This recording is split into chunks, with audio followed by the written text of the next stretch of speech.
This podcast is brought to you by the Anime Addicts community. If you want to support the podcast, hey, you can get all of our extra content. If you go over to patreon.com, you'll get our Hobby Addicts episodes, where today we're going to be doing a lot of video game talk. Chronos: The New Dawn, the re-release of Final Fantasy Tactics, the Ivalice Chronicles, and we're going to do some manga talk as well over on Hobby Addicts. So head over to our Patreon page or our website, AAAPodcast.com. You'll support the show. Inflation-free commitment to the podcast. And we'll love you a long time for helping us out. And with that, it's time to start the show. Get ready! You're about to listen to the Anime Addicts Anonymous Podcast. Make your anime addiction worse at AAAPodcast.com. And now, here are your anime addicts.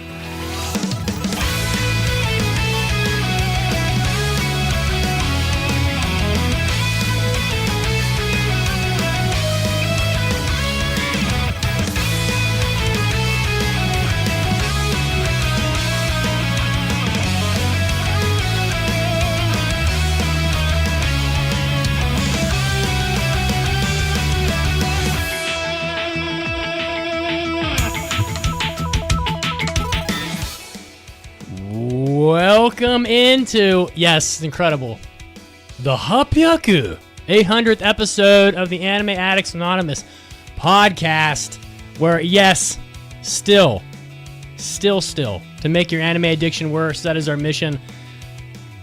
Oh, I feel a slight bit emotional, 800th episode. And to celebrate the event, we have a green Ultra Paradise Monster, which I'm going to drink for you right now. Andrew hates ASMR, so I know, I was about to say. That was for you. I told you. I'm out. I'm done. And speaking of Andrew, he just walked away. Speaking of Andrew, he's beautiful. He's repping the Pokemon shirt. How are you doing? I'm doing great. How is everybody? I can't believe it. 800 episodes, and I was here the entire time. That is, that's so special to me, by the way. I will never forget the first few people that joined the forum way back in in 2009, I think it was. 1983. And listen, that forum had gathered quite a few people on it, but there were the people at the beginning, and there were people that were late, and Andrew, he was here at the beginning. So I just want to thank you very much. You're a good friend. You know, Andrew's also one of my first friends from the Discord. So I've known Andrew for almost a decade of my life. Have you known Andrew longer than you've known me? Yes, actually. Wow. And of course, yes. True. And funny enough, in the last 800 episodes, we have brought that up a few times before. It's just kind of one of these crazy things about the life. It's just that I'm everywhere. And also, don't tell my job. It's like, sometimes it's just that easy to do everything. Yep. Pay him more if you want him to do more.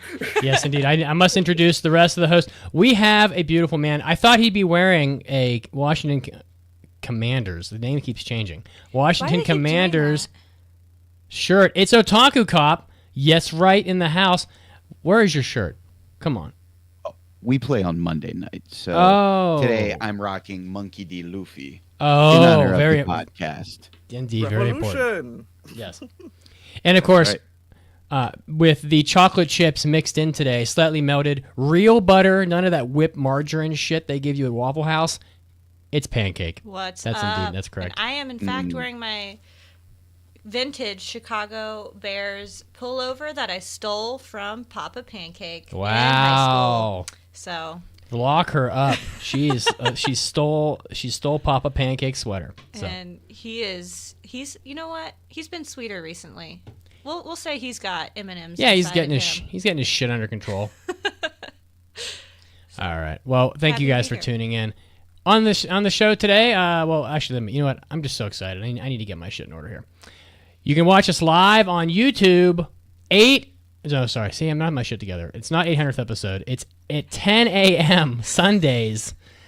We're live on YouTube. So subscribe, like, follow, leave a comment, tell your friends, and we will continue to entertain you every week. We're also on X. We're on TikTok. You can follow us on our Discord, AAADiscord.com. I'm hoping we'll get some people on the Discord, even though it's really early it's really early for some people because this is like 7 a.m. on the West Coast. So hopefully some people will wake up from their long night anime binges and hop on the show here today to get to talk to us a little bit about things we've been doing in the last, I guess, 100 episodes, because on this show today, it's going to be a 100th episode celebration with call-ins, and we are going to be going over some of the more memorable episodes from the last 100. And of course, we can't do them all, but we are going to do our best to cover some of the highlights. So, and then of course, it's as only Andrew can say. Go ahead, Andrew. What are we going to review today? We are reviewing a Mobile Suit Gundam Gquuuuuux. See, no one says it like Andrew does. I just can't get pronunciation. I want him to do his review all in French. Oh my God. No, I think the listeners would hate that. Most listeners, actually, even our French listeners would probably hate that. What? So, I could translate it. You could just say stuff, and I could just make up what you're saying. Shout out to Yelior in the chat, who says that he started he or she, I guess, I'm not sure, started listening way back in the Kimiko days. It's Kimiko in the Kimiko days. That is. You have a rival, Andrew. But only one of you is on the podcast right now. I think I started listening to you guys. Ooh, it's hot in here. Just because I'm in here. Maybe it's because I got a heating pad on. That's right. No, it's just me. I started listening in the 300s. Wow, that's a long time. Early 300s. Because I remember when you did the 420th episode and you played the Bruce Banner thing. Well, I'll tell you that, in the 300 episodes, that was like 10 years ago. And back then, I was just an angry bald man on the podcast that you listened to while you commuted to work. And you said, man, fuck this bald man. I wasn't even going to work. College. Fuck this bald man. He's such a grumpy little prick. And now you touch my bits. So there you go. How you like that? I do not. Isn't it amazing how things change? This is not a hentai episode, Mitch. It always is. Come on, it always. I've slowly, I don't know if you've noticed, but I've slowly transitioned. I'm slowly blurring the lines between the hentai and the regular podcast with comments like that. Slowly. Let's see. First of all, it's not slowly. It's been pretty explicit over the last 100 episodes. Call back. It's been pretty explicit, and I love how you try to. It's like.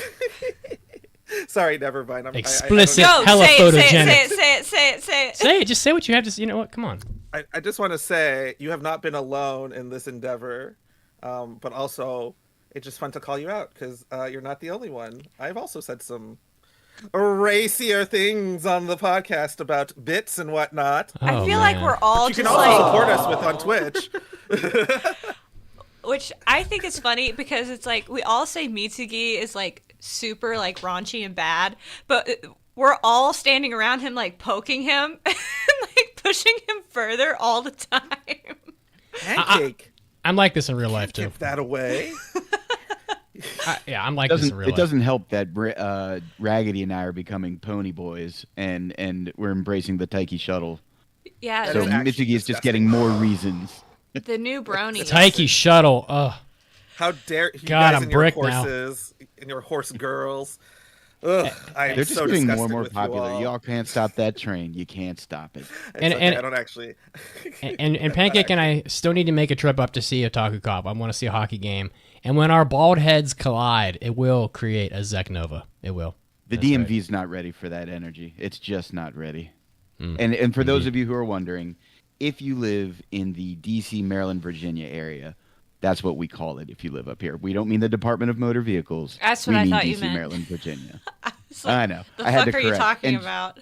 And just to touch a little further on this, I started listening to this podcast, I think it was about 6 or 7 years ago. I know that when I started, the panel was largely Mitz, Kazuo, Mandy, and Enzo.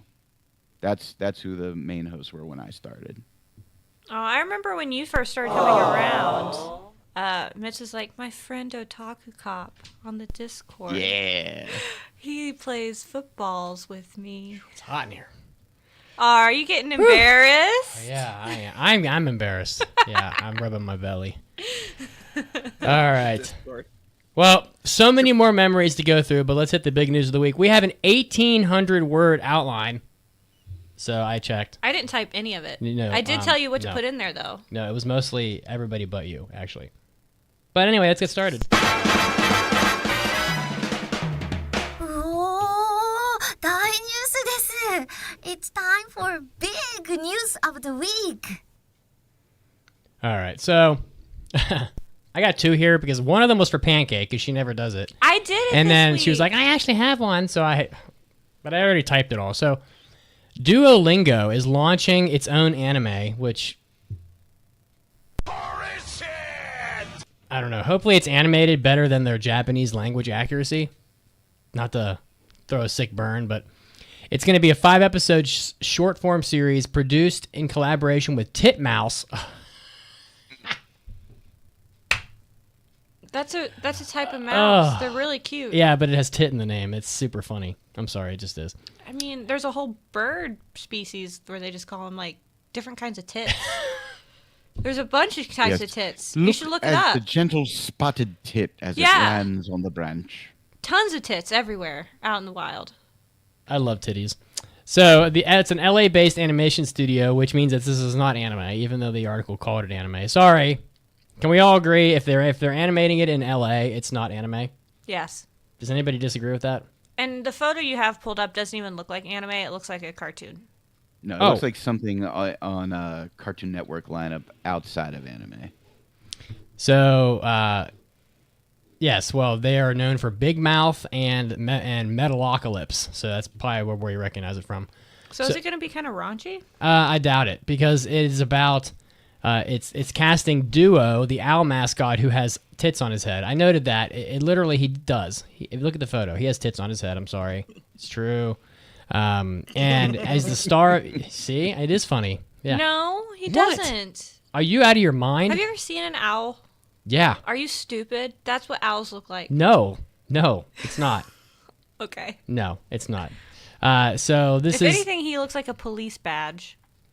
this is designed to promote its updated Japanese courses, which the executives saw as an opportunity to tap into the growing popularity of anime to basically do marketing for their app. So, yeah, I don't know. Do you guys have any interest in this? I don't, because I think Duolingo is a terrible way to learn Japanese. Sorry, we're never going to get sponsored, so. I look forward to the TikToks that they put out regarding this. I will say with Duolingo that at least their language courses may not be the best, but they do have some pretty fun marketing that they like to do with their mascot. So this should be stupid and fun and whatever, but I mean, I have no interest in this. I don't even know, like, how long are these shorts? Are they like 30 seconds? Then sure, why not? I have no problem watching that. If they're going to try to like make 10-minute episodes with Duolingo, that just seems really crazy. And he doesn't look like he's a hero in any of this. He looks like he's some like manipulative maniacal figure. So He is manipulative. He is evil. Go ahead. Tell him. Lay it on him. No, I mean, like, didn't he fuck Scrub Daddy and make, like, more Scrub babies? What? Yeah? I'm sorry, what? What the hell are you talking about? The sponge brand, Scrub Daddy, there was, like, a collaboration thing with Duolingo. Oh, my and they God.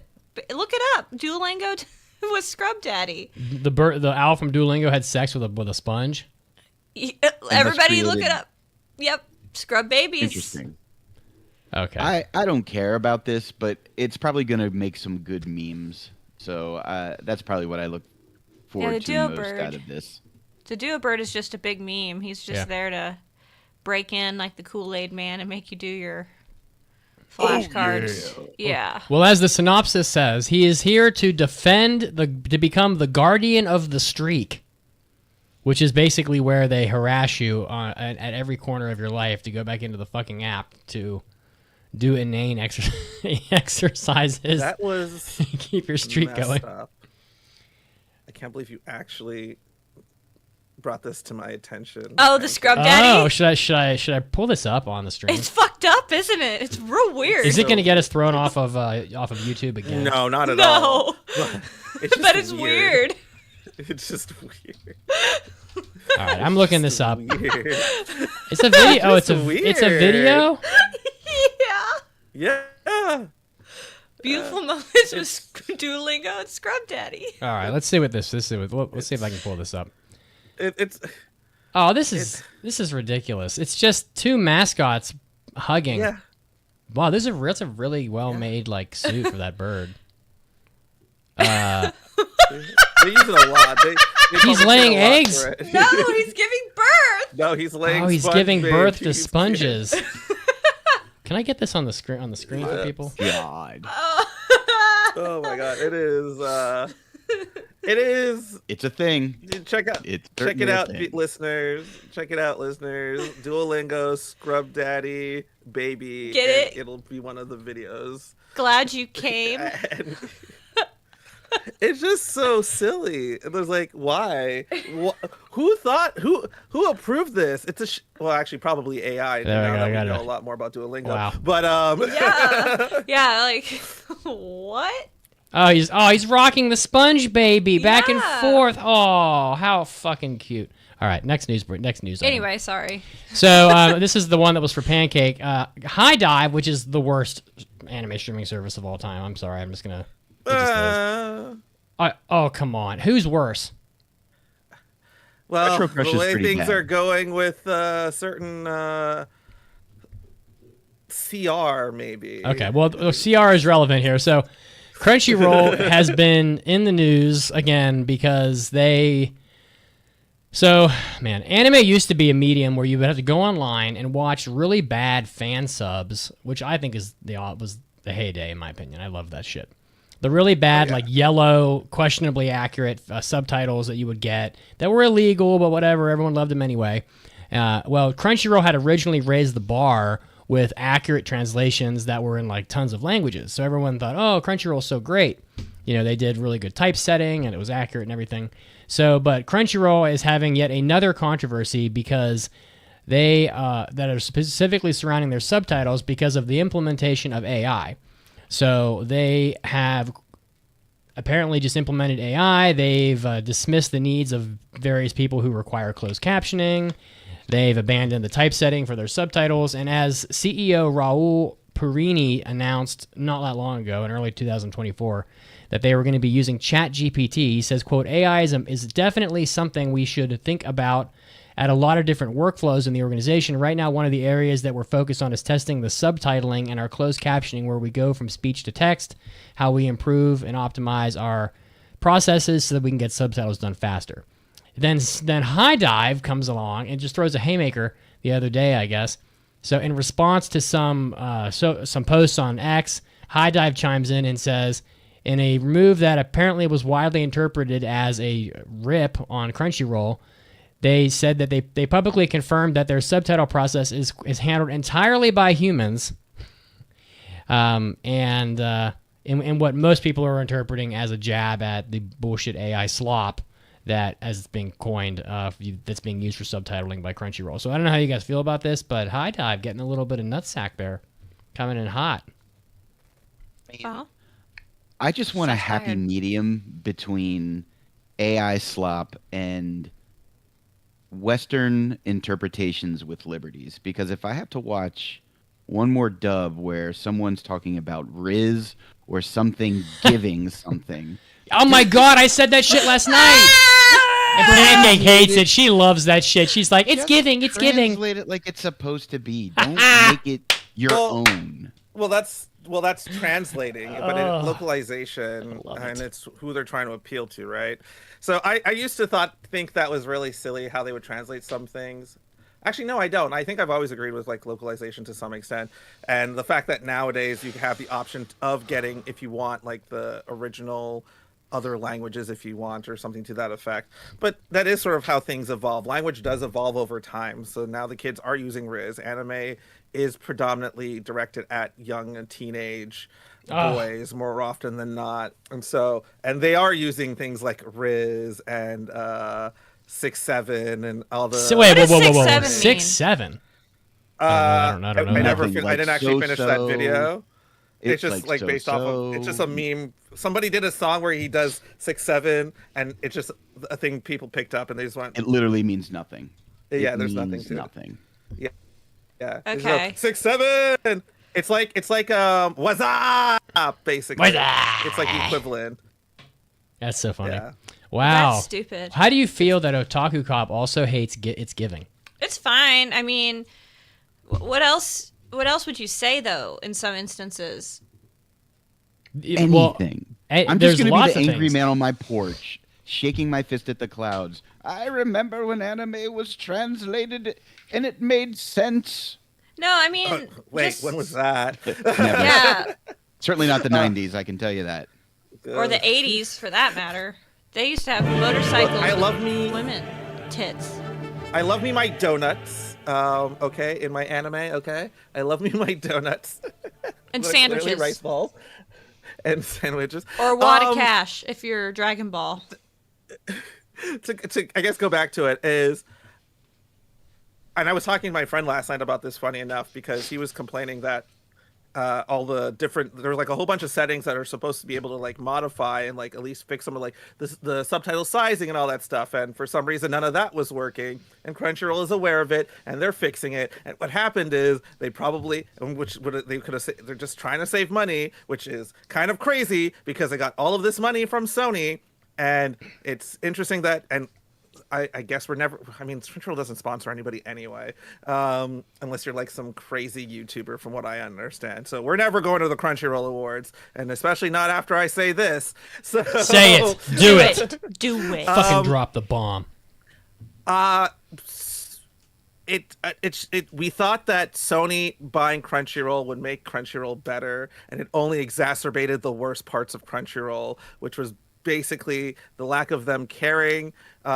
And I'm saying this at like the managerial level, most often at the high managerial level, and I'm not talking about the employees because, and honestly, if it wasn't for some of those employees who are dedicated, there are some things that I'm understanding that we wouldn't get. And I've heard about this at some of like anime conventions, that one employee basically on his weekend just hated how something worked, and so he just coded a whole thing to make it a little bit better, and then they implemented it. But it's just the fact that how do you buy better products in terms of like, you bought Funimation in terms of like just better streaming quality, in terms of how they stream things. You bought you bought Right Stuff in terms of better merchandise shipping logistics, and somehow those didn't elevate your game. You just brought them down to your level, and I just don't understand it at all. It is ridiculous. The fact that somehow Crunchyroll was doing well, and that's how,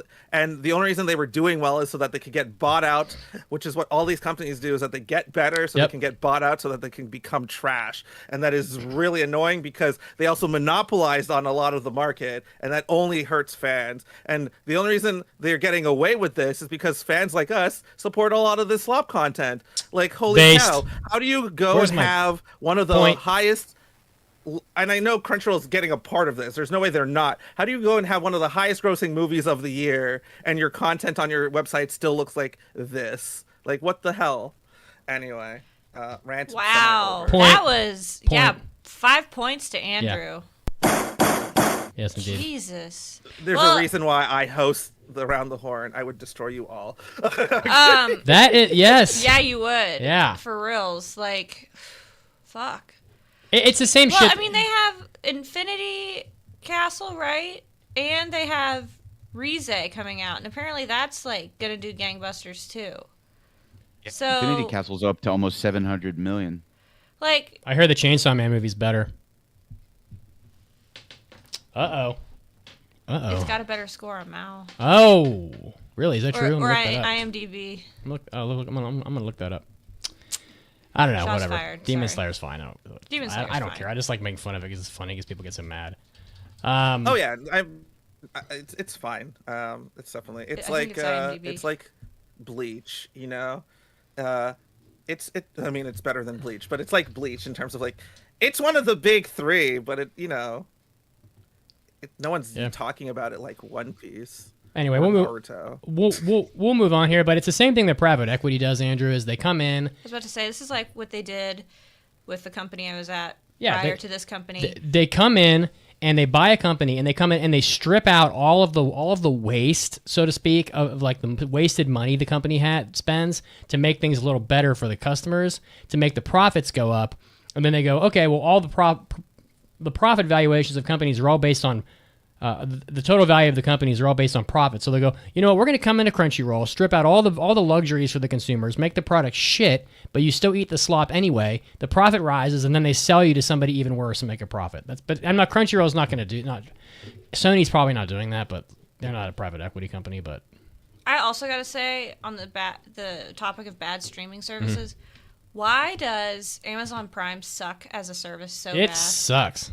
It's like really difficult to use, and it's like Bezos. It all Could you sucks. like throw a couple thousand, probably 10 or 20 grand at least over there to make it not such a bad. $20,000. It would cost millions. All right, let's move whatever. on. Let's move on.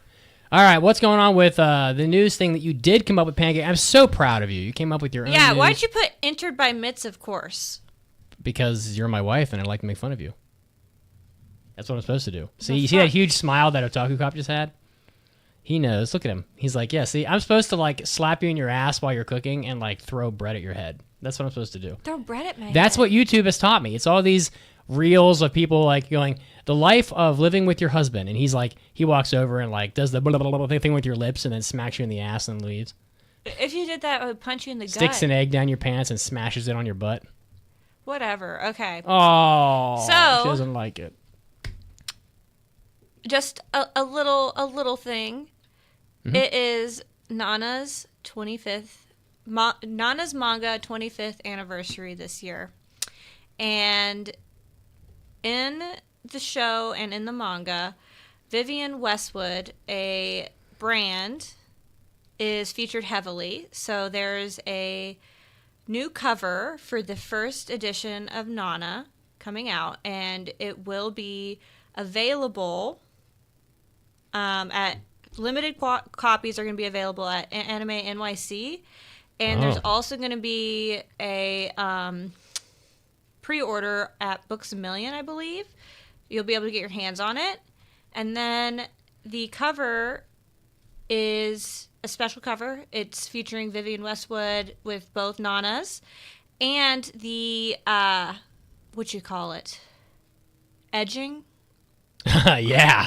on the book. Yeah. Is that what they call that? Yeah. So I'm coming day and night. Yeah, that is going to be plaid like the characters' outfits. So no, not more Nana, but we get a special edition, which is good enough. Did you finish Nana? You were watching it. Yeah, I rewatched it a couple of months ago while you were in Denver, and I forgot how good it was. Did you finish it? Yeah, I refinished it. All right, now I have a question for you. Huh. This time when I'm in Denver, will you or will you not kill the 14th, 15th, and 16th Colossuses in Shadow of the Colossus and finally finish that game? Sure. You're so close. Yeah. Have you guys played Shadow of the Colossus? Many years ago. I have not. Oh, We did talk about it on a Hobby Addicts once. my heart. Like, it's okay. The game's amazing. God, wait, you're still playing that game? That was so long ago. Me? Me? No, Pancake. We talked about it on Hobby Addicts so Oh, long I know. ago. I know. I here's the thing about me. I like video games, but if it's not a cozy game, it's work to me. Uh-huh. So you have to catch me at the right time to play a game that's going to have my hands sweating. Cash me outside. If I'm not farming and you're asking me to like strategize and kill something and my hands are sweating and I'm getting frustrated after work, Yes? what do you want me to do? I don't know. She's not addicted to video games like I am, is the base of the bottom line. So I'm a I'm degenerate. not catching Pokemon. I'm not farming. I'm up to like 95 platinum trophies. I'm an embarrassment. So we can't all, waste our lives. Yeah. Wait, did you finish? Anyway, Not we judging. can talk about that on the Hobby Addicts. Yeah, we will. So, All right, Otaku Cop, rolling down the list here with honestly, well, whatever, fuck it. I told you got to talk. It's okay. Do it. I'll make this one fast. You don't have to. So Recently, sink at into it. New York Comic-Con, Solo Leveling Ragnarok Physical was announced. So, for those of you that don't know, there actually is a sequel to the beloved Solo Leveling franchise, and it is called Ragnarok. It is set years after the original, and we follow Suho-sung, who is the son of Jinwoo-sung, and he discovers his powers and confronts the legacy left by his legendary father. E-Day Press has confirmed on Saturday that the official English language print release of Solo Leveling Ragnarok, the long-awaited sequel, will be serialized, and will be arriving in your bookstores, your online retailers, and your comic shops this June 2026, just months after the final volume of the original series releases in March. Do you guys read Solo Leveling by chance? No, but I love the anime. It's fucking it's awesome. a fast read, to be honest. Like, the actual Solo Leveling manhwa, it's a pretty quick read. And then Ragnarok's actually been very good. I've been reading it. I can't remember what chapter I'm on, but it brings back some of your favorite characters from the first season, and it's very interesting to see what's happened in that world at the conclusion of the original Solo Leveling series. But I'm not going to say any spoilers. No spoilers. But I will say the series is definitely worth continuing. Mm-hmm. And if you don't want to wait for physical, you can go onto the Tapas app and read those to completion right now.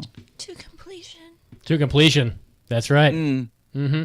Completion. And I will drop a spoiler about Solo Leveling right now, and I will say that in the news break, there is news about Solo Leveling that you might want to hear. Mm-hmm. So there you go. Don't skip the news break. Yay. You wouldn't skip the news break, would you, listener? Nah, you wouldn't do that, would you? Yeah, Solo Leveling's great. It was my anime to do while I was cycling at Hotworks for a while, sweating my ass off, but it went way too fast. It's just too easy to. It's so bingeable. Holy shit. I watched it while I waxed my legs. Yeah, and you binged like the whole 8 hours in like one day because it's fucking awesome. I wouldn't. The legs must have been flawless that day. Yeah, they were.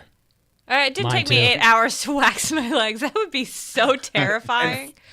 For all the other listeners who aren't a fan of Solo Leveling, it's okay to hate it too. Yes, it is. It's okay to hate it. Wow, it's okay. Are you a hater, Andrew?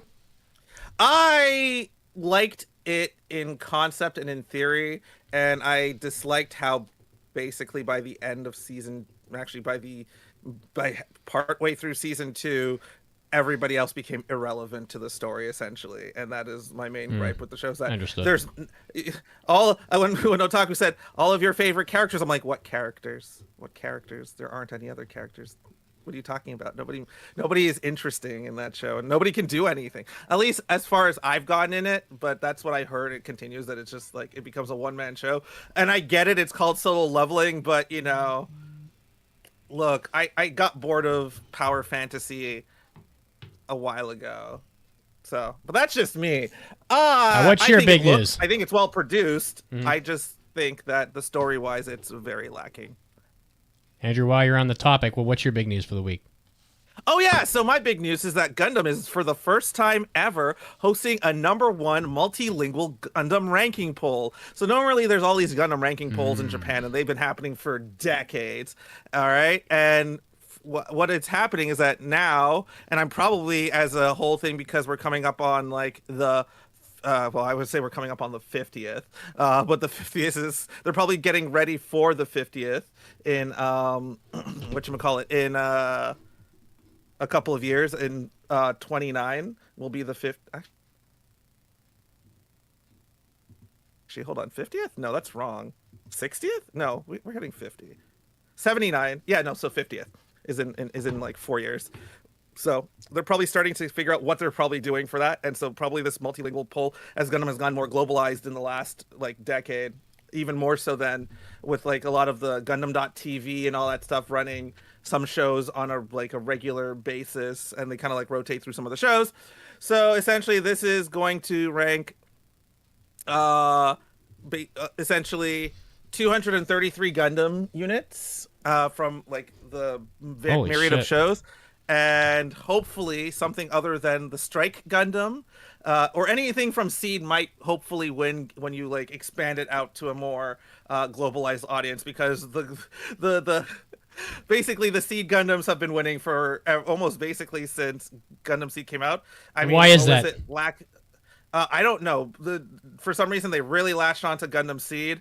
Akira Yamato and Lacus Klein have been like top anime characters basically ever since their inception.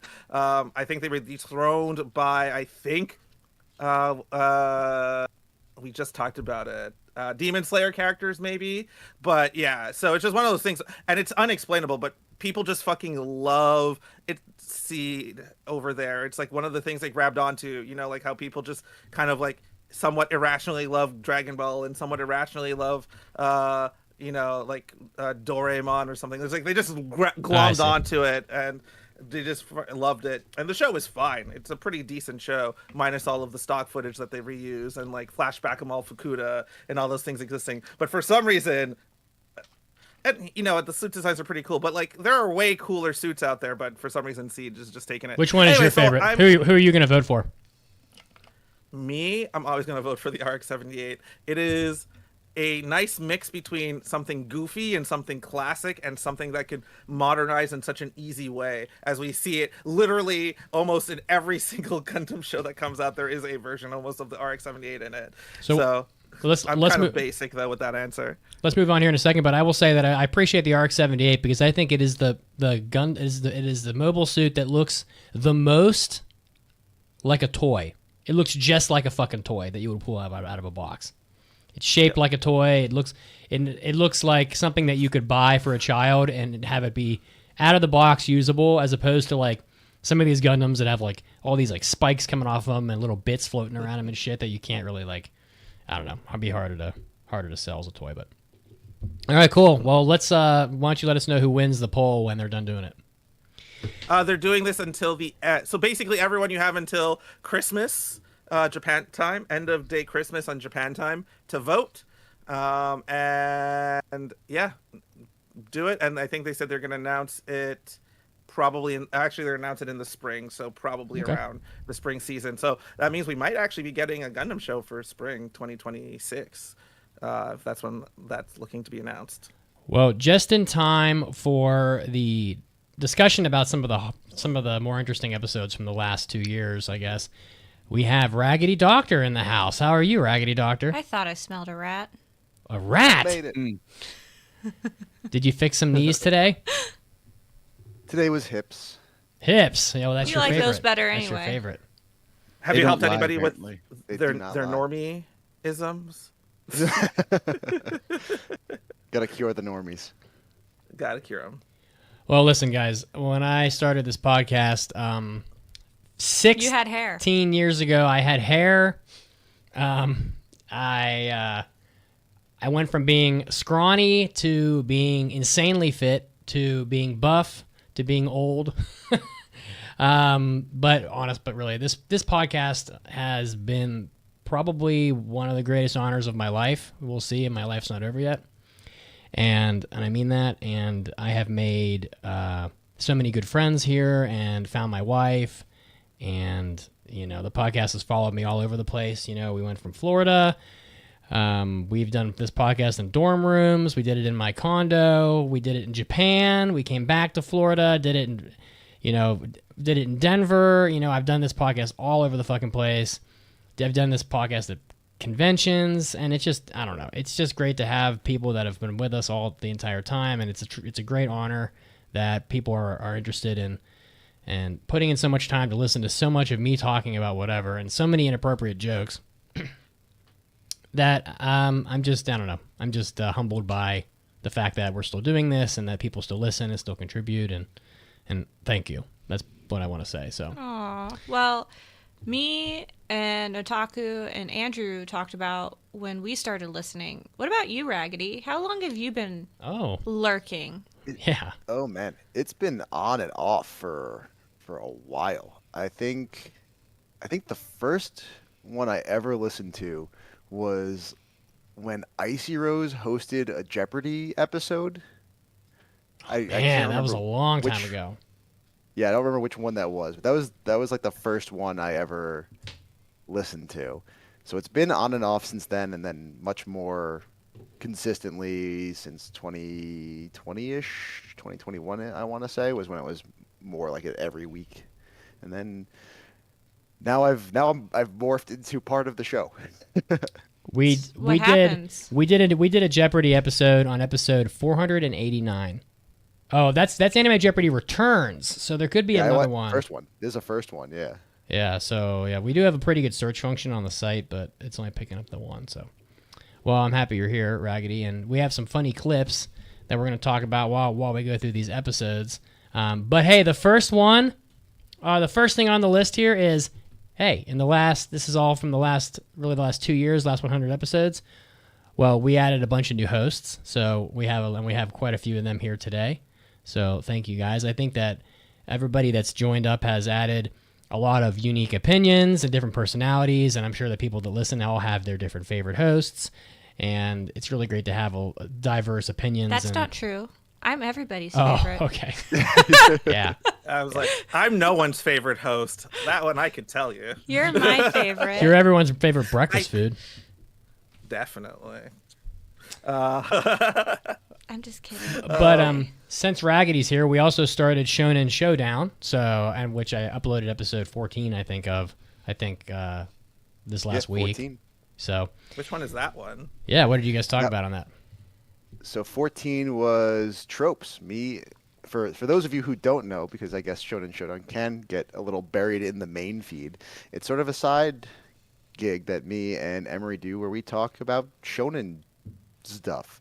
The most recent one that was just uploaded last week was about tropes, so we just kind of delve into various I don't want to spoil which ones we talk about, but there's various ones that we go into detail on. Panties. No, shonen It's shonen tropes, power levels, stuff like that. Exactly. Tournament arcs. We do have a whole episode about tournament arcs that Detective Otaku was on for. And actually, Andrew was on for a sneak peek. The next one is our review of G Gundam. So look out for that one. Oh, yes. Does that mean Andrew Gangster featuring Gundam? The cast of Shonen Showdown talks about G Gundam. I apologize for talking too much in that one. So, yeah, well, I hope you keep doing it because aside from having a fire opening, awesome opening. Yes. What is that tagline you use? Can you do it for us live? Yeah. The 3, 2, 1, go. tagline, it's peak outdated, Kino overrated, Shonen activated. Yeah. Welcome Oh. to Shonen Showdown, where we are dedicated to making your Shonen brain rot worse. Isn't that great? Flawless. Where the hell are the children? This soundboard is still too crowded. I can't find anything on the soundboard. I don't know. I'm clapping. Here I just want to say, though, I'm going to call you out, Raggedy, in this bonanza. I just want to say your other intro, your musical intro, doesn't pull from anime. It pulls from cartoon. Just saying. It does, and it was on the list for the anime draft, and I didn't get a chance to pick it. All right, let's play some of these. And if you wondered, it's Shaolin Showdown, the show. Let's play some of these clips that I have here from these different episodes because some of them are rather funny. Is it just a bunch of clips of me saying fuck? No. So amazingly, no. Surprisingly, no. So one of my favorite episodes of the last 100 that we've done that I want to do more of was roasting the listeners. It was episode 752, and on this episode, I believe it was Otaku Cop, it was Andrew, it was exact four of us, the exact same four people, and But not Raggedy. not Raggedy, but Don't worry. but yeah, but I want to do more of this because this episode was so funny. It was when people submitted their My Anime lists, and we went in there and reviewed them and just ripped them up. And we've got some funny clips here, so I'm going to play these clips. I think I got 7 or 8 of these in total.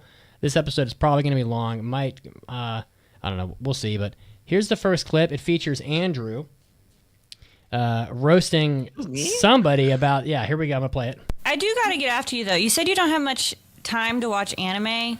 Why the fuck are you wasting your time to watch anime on killing bites? Because animal girls are fucking hot as shit. That's why, and he wants to see that. Yeah, he wants to see the badger girl and the leopard girl lick each other. Hold on. I'm not going to be swayed by obvious pandering to the court here. Obviously, I will be. The golden boy. That's a trap to make sure we treat him nicely. This is a court of opinion. I think it is a trap. How do you have time to watch all these terrible anime like Sword Art Online Season 2?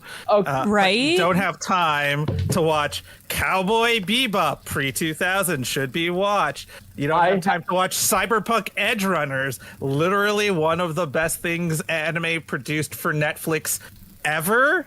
And most of the stuff they produce isn't even anime half the time. Oh man. That they call anime. How is it you have time to finish Noko 10 but not watch any of these great shows in your plan to watch? What is this garbage? Coming in hot. Love it. I stand by it, Andrew. Get him.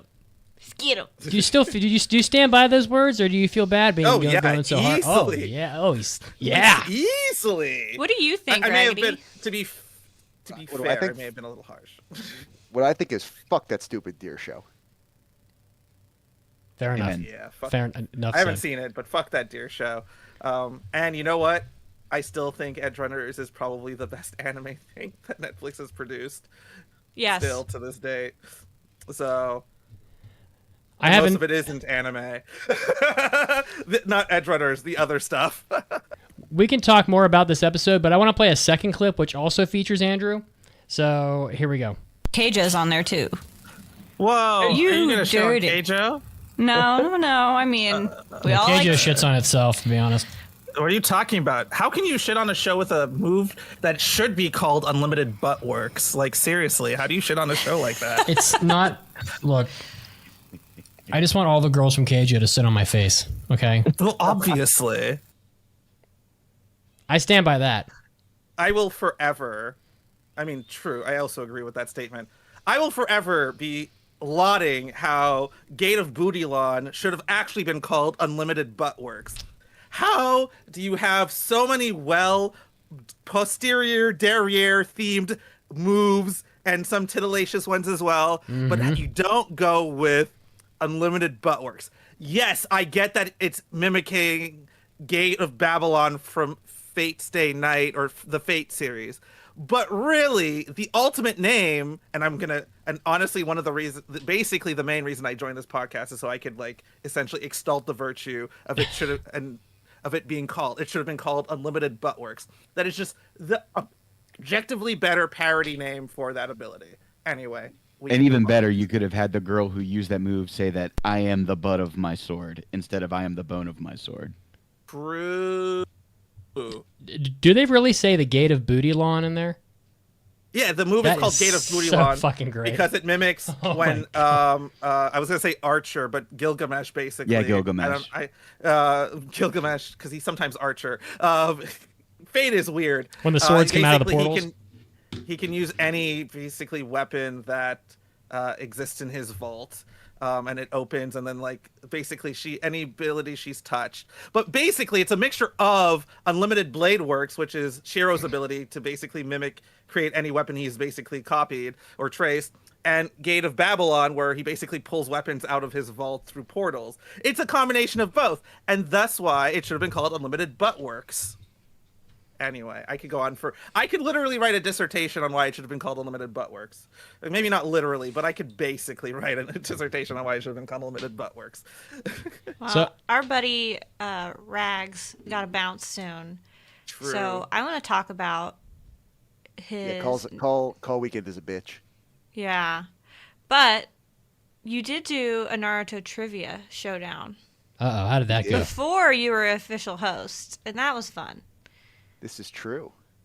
That was who was that? That was Chitin, Caroline, and was it you, Pancake? No. Of course Who it was the- me. was you? Okay, it was you. I thought so. I was like, like, wait a minute. And I think Caroline won pretty handedly. She did really good, if I remember correctly. Yeah, but she didn't know what I knew. Oh, here we go. Which was that Sanji was going to be named Naruto. But they didn't This do is that. true. The best part, though, is the whole thing that birthed that was Chitin talking shit on the Discord about how he would beat anyone, and then he got slapped down. And then he got his ass rocked. Poor But Chitin. We love You you. are- We still Yeah, love you, Chitin. We still love We it. do. But I gotta say, you are the trivia king. Mhm. We gotta do some more trivia Yeah, we should. in the next 100 episodes.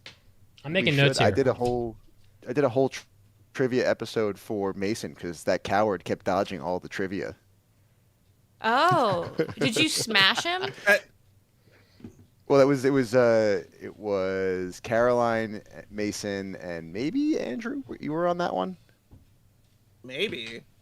Maybe It must be it was ages like ago. it was the college humor-esque game that we did. Mason lost pretty handedly, and he said, "Yeah, this is why I don't do trivia because I lose."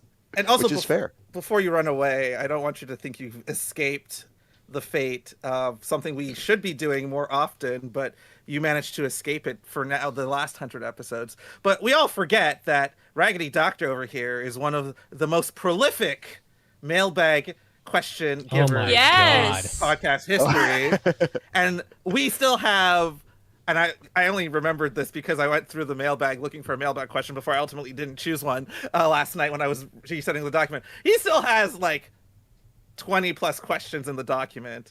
So someone, and remember what we said, we're going to have to do another Raggedy Mailbag episode one of these days. I know we did one when it was just me and you and we yeah. soloed. 36. It was Yes, me and you there's 36 before. mailbags from Raggedy in the mailbag. Still, Jesus. It's a lot of effort. you know, We need to have a Raggedy Mailbag Showdown episode. We've done that, I think. We did that. Yeah, Yeah, me Already. and but Raggedy I did want it, him to answer his own fucking mailbag. I did. It was me and Raggedy. Oh, that's what we're talking Jesus. about. We just need to Get do on the more same of them. page. we need to do more. So right. don't think you're getting away from this, buddy. No. Got All right, my let's move- eyes on you. Let's move on. I got more clips to Well, on play. that note, I'm off to call stuff. Bye. Bye. Bye. Have fun with the hips. Very importantly, Oh God. the most important thing we've done in the last 100 episodes was when Pancake watched, nay, loved Boku no Pico. That's right, we watched Boku no Pico on a hentai episode. You made me watch 2 fucking episodes. No, did we watch 2? Yes. 2 episodes of Boku no Pico on a hentai episode. If you go to patreon.com, you can get the hentai episode watching Pancake nearly gag watching Boku no Pico. How did you enjoy Boku no Pico? Tell us. I didn't like it. Why? It made me. I can't look at soft serve being eaten in a car the same way ever again. What? Oh, no. Wow. Wow. All right. That's all I can Very say about intense. that. At least he didn't show you Boku no sexual harassment. What? We're going to get to that in just a second.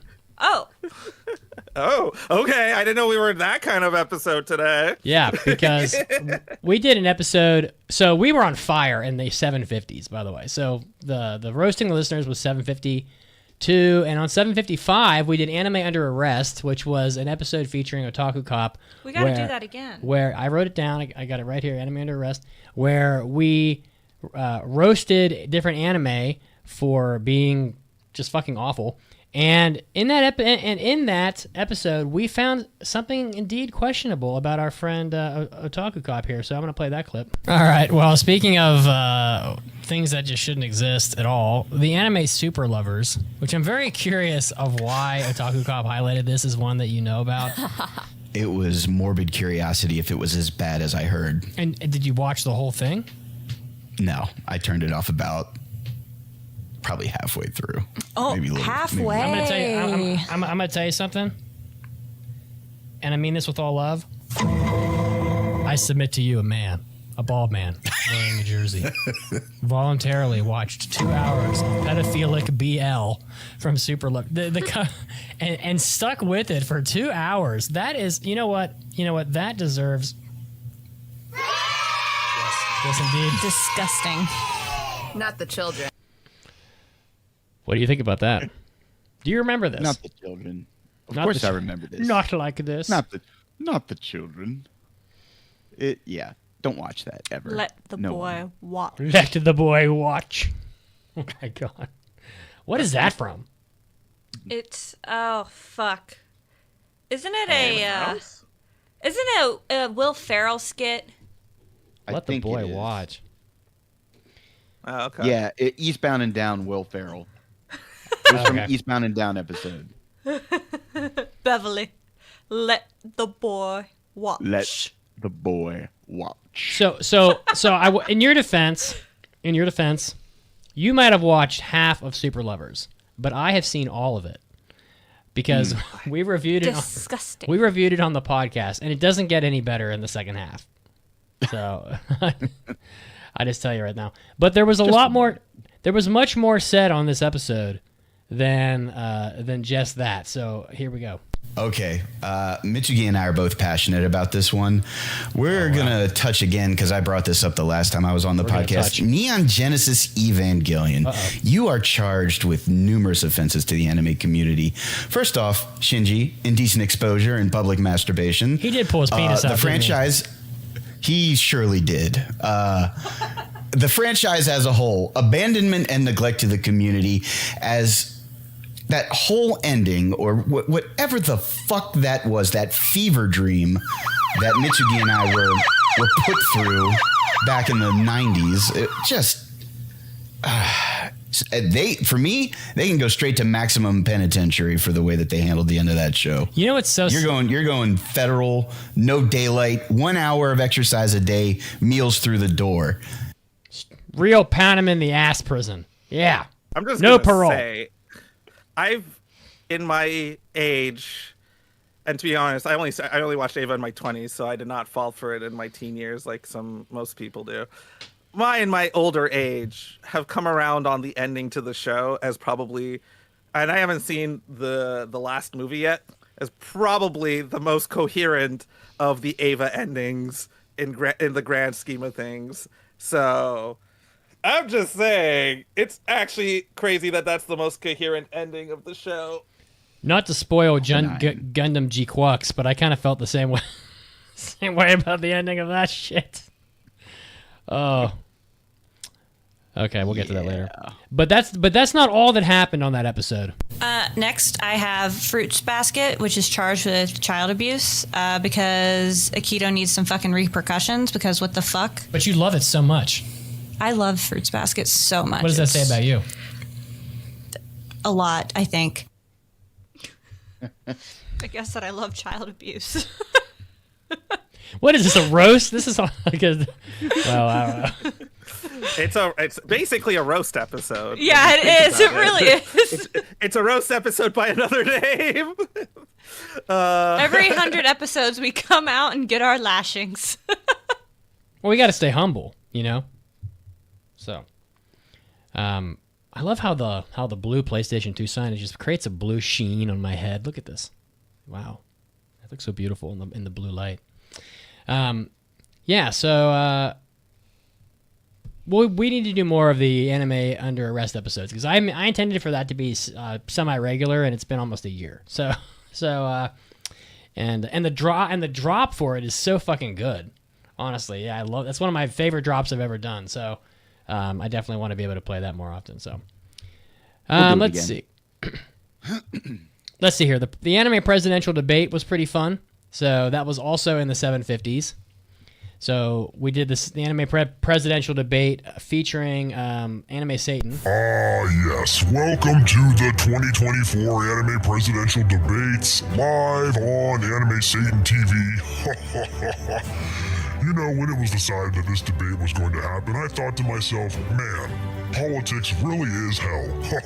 And so when they asked me to host, I was just blown away by how on the horns that was. I had to do it really to lock in the fact that we are truly doomed. Yep. And Pancake, you made a pledge in this debate. Do you remember what it was? To give a second season to shoujo. I promise to bring a second season to our shoujo anime and not leave us high and fucking dry anymore. After 49 weeks, you remembered that. That is pretty impressive. I gotta say. Steel trap. Now, did you live up to your promises? No. No, you did not. I can't make Japan do anything. But you stood up, you put your big balls on the table, and you said, "More shoujo." Well, did we get more Fruits Basket? Let me tell you, Fruits Basket finished. We got all of. Did we get more of the Sign of Affection? No. Wait, no, exactly. What's up with this? Well, like all presidents, we make promises we do not keep. Wow, it's so true. Now, she did manage to land us seasons 4 and 5 of Rent a Girlfriend, thank God. You know what? Slow hand clap for that. There you go. Let's see here. We had the Attack on Titan wrap-up. Were any of you on the Attack on Titan wrap-up episode? No. Not high. Are any of you Attack on Titan fans? I was until they started doing all the endings, so nar. Me too. Same way. So Attack on Titan is a show that had a really interesting start, but it wasn't exact. But then I think got overblown by what nowadays people would call anime tourists, non-derogatorily. Can you explain that? What does that mean exactly? And then, so essentially, this is how I remember Attack on Titan, all right, when it first came out, because I watched it as it aired. It came out and people were like, oh my God, this is what anime is not just about like bubbly girls and stupid things. And I'm like, you guys just don't watch anime. And so I got really annoyed when a lot of people were getting into Attack on Titan saying this is what real anime should be like. So that was really annoying. But I still watch it. I still think it was a fun show. I think it did something interesting. It had a really rough, if I'm remembering correctly, rough season 2 and maybe part of season 3. I think it then picked up again in like season 3. Is season 3 or 4? 5 is like the final season, part 1, 2, and 3, if I'm not mistaken. I can't keep track of that around season shit. 3 or 4. Yeah, no, there's so many. Season 5, I was like, okay, cool, the final season, and then I got about 30, 40, 75% through the show, and I'm like, this isn't ending. And then they reveal at the end of the season it was part 1 of 2, which was bullshit. And then it took them another like 3 years to finish the show after that. But essentially, once they reveal the mystery of the basement, you kind of go, oh, okay. When did they reveal that? And I then still don't apparently know what there's the like fuck. a whole debate. I never finished it. Apparently there's a whole debate on whether Aaron is right or wrong. And in my mind, that motherfucker is never correct. So, and he shouldn't have been the main character. Honestly, sorry, I'm just going to do a quick rant here. Mikasa Ackerman, I was so excited when Eren Yeager is eaten by that Titan in one of the early episodes of that show, because I thought it was a genius way of getting Mikasa Ackerman to being the main character of the show. Bait and switch. Start off with this like annoying tag, and then at the end it's like, ooh, just kidding, the actual competent person who's really good at fighting all these things is actually going to be the main character. Haha, you get a female main character, and you all loved her, so now you can't complain. And then it's like, nah, he's just like Titan Jesus or something, and I'm like, oh. Titan Jesus is a great way to describe that motherfucker. It's so annoying. Anyway, I hate him. I liked it in concept. I just hated everything it did. That's a lie. I just didn't like where it ended up. I liked it in concept. The execution was big poopy butthole. And I feel like Aaron got a big glow down. He looks like he smells like cat pee. Definitely smells like Or cat pee. human pee, maybe. But it did give me some pretty good stills. I still have this image of Flock from the final season where he just has a shit-eating grin, and I just kind of love it. So, yeah. You win some, you lose some. Yeah. I still don't know what happened in that fucking basement. I don't know when they revealed that, if I missed it or whatever, but I have no fucking idea. I have no clue. Well, we can't say here because that would be a Titanic a Titan-sized spoiler. Yeah, indeed. True. Nay. But tis. Nay, Titan. Let's see here. We had a retro recommendation episode, which I think is really good, and we might want to do another one of those because Which episode number was that one? I do not know. Let me go on the website here and type in the word retro. AAAPodcast.com. Yeah, the search bar actually does work pretty well. It actually is surprisingly pretty. I say surprisingly, it's just because the website it's a pretty solid website for the most part. On PC it is. I only use it on PC predominantly. Sorry, that's a lie. I mostly only use it on PC. Yeah, because the web it was right there at the top. No, there were two of them. So we did one on 704, and we did. That was before my time. No, 704. Yeah, was when we did that. It was when we reviewed Red Garden, and which is a very interesting anime that I won't soon forget, to be honest with you. But, so 704, and let's see a few more things here. The gushing over magical girls drinking game. Holy shit! I barely remember doing that. I think I was like real fucked up in that game. Well, that anime is fucking nuts. I mean, have you guys seen that? Did you guys watch that? Yes. Of course you did, Otaku. Were either of you on that episode? Nar. I think Lady Emery was. Yee. Yeah, I think so. That anime is... Oh, man. Pretty wild. It's Yuri Boku no Pico is what it is. Pretty much. Let's see here. And we also, of course, Akira Toriyama also passed away in the last 100 episodes. So that was... I still don't think I've recovered from that, honestly, because, it's just... You and most of South America.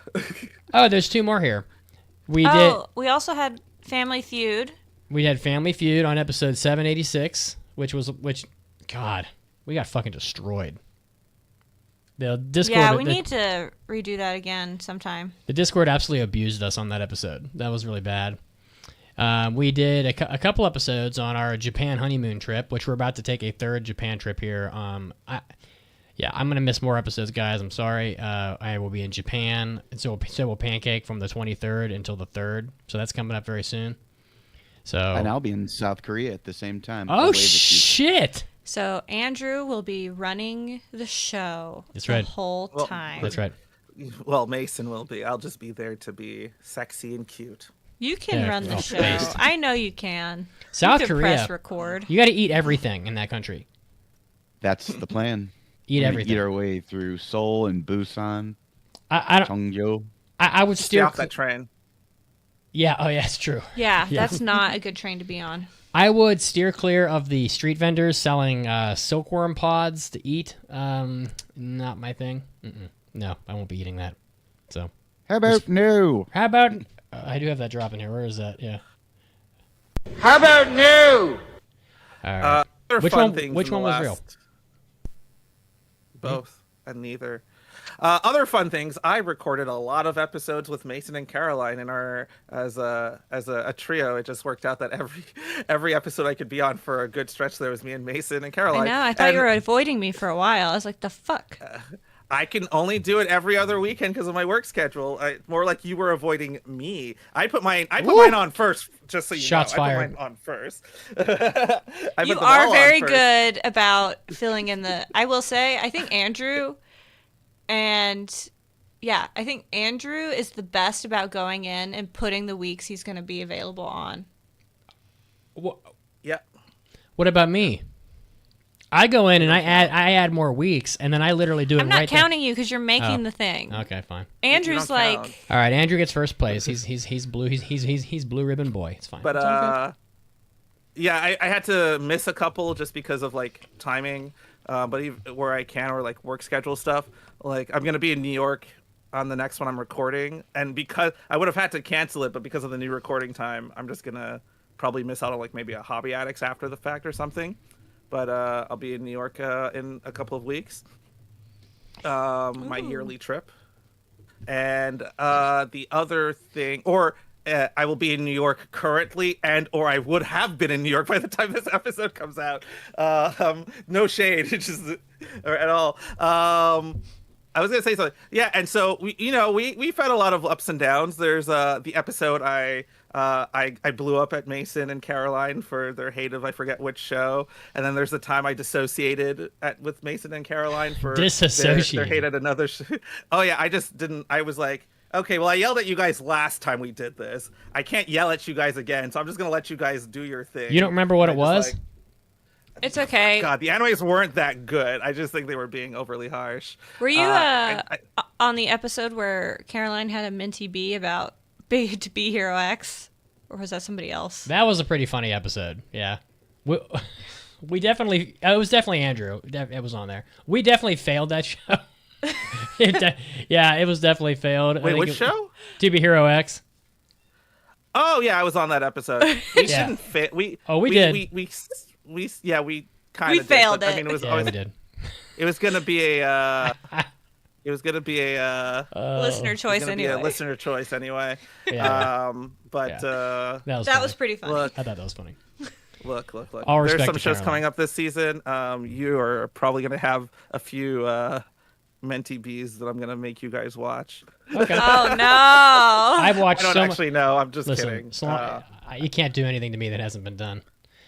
It's wrapping this up here. So from this coming Japan trip, I will talk about two things that we haven't talked about yet. One, more bathhouses that I haven't been to. Yes, more bathhouses. And because my wife loves Instagram reels, we have notated many noteworthy food places that sell all sorts of confections and fancy burgers and all this shit in Tokyo. So we're gonna hit some of those. We'll talk about that. Pancake, have you tried? I don't know if it's still there. Have you done Ringo Ikebukuro yet? Ringo apples. Well, Apple Ikebukuro. They basically make like these small apple like pies thingies. Like they're like that sounds good as fuck. Excuse me. me.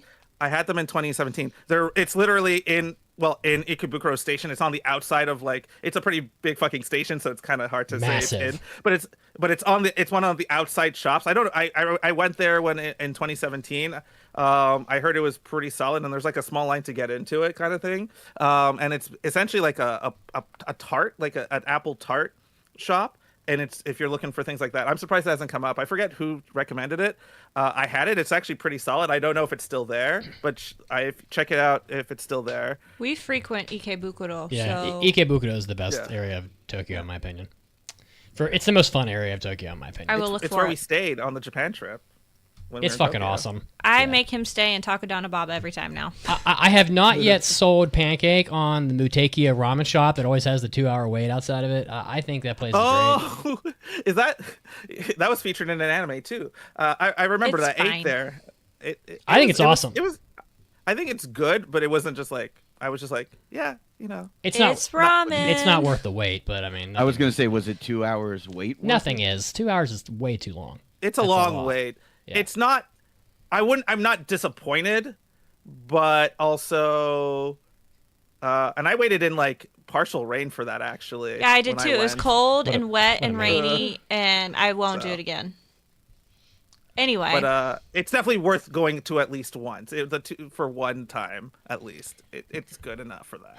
Hot Green Bean in the chat. Thank you for your dedication to the podcast, saying that they listen to all the episodes over and over, and that they feel like we are their best friends, which is touching me in my heart, in my kokoro. Love you, Hot Green Bean.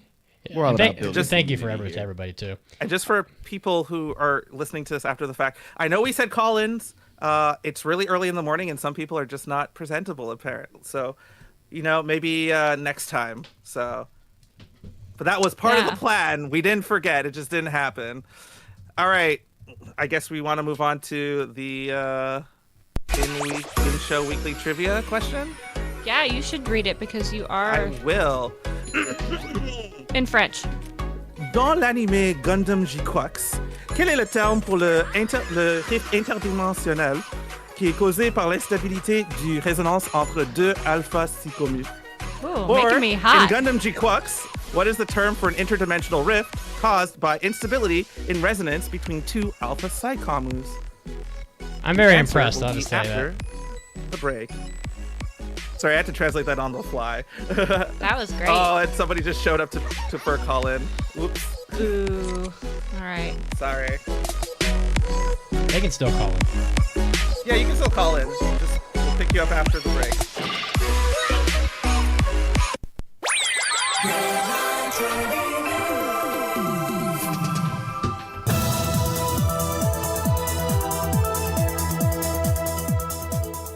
Hey, Anime Addicts, Mitsugi is here doing what Mitz does best, bringing you your anime news break. Starting off with a man getting arrested for walking naked on the side of the highway in Japan. So if that won't get your attention, probably nothing will. But a 27-year-old office worker from Kanagawa Prefecture, which is of course south of Tokyo, was again arrested for walking naked on the side of the highway. And he said that he came to Hokkaido, which is where he was arrested, to escape reality. So this man was busted in the northernmost city of Hokkaido, and which is very cold, called Wakanai. And the man was picked up around 11:30 a.m. on September 30th. And the man confessed, I guess, and said that he admitted that, yes, it is the truth that I was naked on the side of the road. He was arrested for public indecency. And I guess that he just wanted to know what it felt like to walk in the northernmost part of Japan butt naked, as that would be the closest thing from his normal reality, which is, I imagine, living in a very dense city south of Tokyo and getting his ass kicked at work all day long. So now he's letting his butt cheeks flap in the breeze, but he'll have to finish that up in prison. Next up, Oshinoko is officially coming to Crunchyroll, which may come as a shock to some people because typically this series is coming on High Dive, but now the series is being transferred to a premiere on Crunchyroll in January of 2026. This was made during a surprise announcement on the Crunchyroll Showcase panel at the New York Comic Con 2025. So if you're a fan of Oshinoko, well, it will be coming to the much controversial, as of recently, Crunchyroll for your enjoyment. Next up, well, people have been sort of in despair if you're a fan of Solo Leveling because they just insist on kicking the can down the road on new content coming out.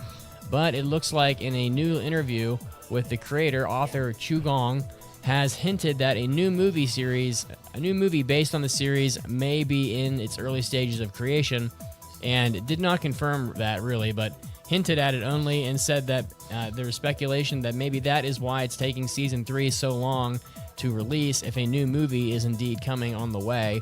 So in an interview with Russian digital bookseller and audiobook service LitRes, Chugong discussed his hit light novel series and the direction he wants to take Solo Leveling franchise going forward, and when asked whether or not he had received any offers for film adaptations, he responded, quote, "As far as I know, there are many discussions taking place," which is not really a confirmation, but more of a, hey, maybe this is happening. Probably isn't allowed to really drop the bomb there, but giving people a little nugget of hope for something to come out before the next season of Solo Leveling. Next up, well, Toonami is bringing an anime back to its service just in time for Halloween. So it looks like the Junji Ito Uzumaki is going to be coming back to the Toonami lineup just in time for the Halloween season on October 25th. This anime will be back on Crunchyroll. It's going to be following reruns of Dragon Ball Daima and Bleach, 1,000-Year Blood War, and it looks like they're going to be airing a marathon, including all 4 episodes of Uzumaki, starting at 11 a.m. Eastern, which is just an insanely late time. I mean, I remember back in the day I would watch stuff like this at 1 a.m., but now I can't. I'm never awake at 1 a.m. So I will not be watching Uzumaki, but I hope everybody else here enjoys it. And lastly in the news, a new manga, Let's Go Kaikigumi, is getting an anime in 2026 from director Yutaka Hirata of Golden Kamuy from Studio C Station. The story follows a nameless man who is far more sensitive to the supernatural than most, 6 times more in fact. One evening, he crosses paths with Mechako, an eccentric leader of Kaikigumi, a group that keeps mischievous ghosts and monsters in check, and despite his fear, he's dragged into helping rebuild the organization, setting off a string of bizarre, spooky, and oddly humorous encounters. So if you're a fan of the supernatural comedy type of anime, well, look out, because Let's Go Kaikigumi is coming out in 2026. And this was Mitsugi, and this was your anime news break. I love you a long time. Time to get back to the podcast.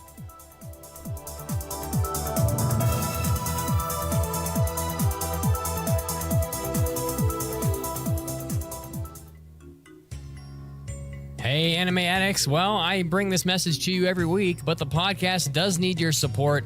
We do our best to keep this show running every week to get you entertained throughout your busy work week.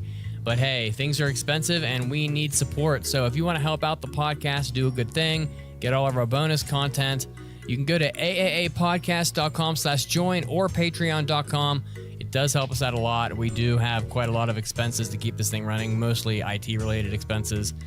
But we do appreciate everything you can do for us. If you can't afford to offer any money to the podcast, you could at least tell a friend about the show. But if you do support the show, you're going to be getting our hentai episodes, our hobby addicts, and our after parties, where we do keep you updated on what's going on in hentai. We do get a little raunchy sometimes, and we do talk about what our hobbies are in our personal lives, which usually results in a lot of movie and video game talk. So if you're interested in all that, AAAPodcast.com/join or Patreon will get it to you. Help out the podcast, and we'll continue carrying you as well.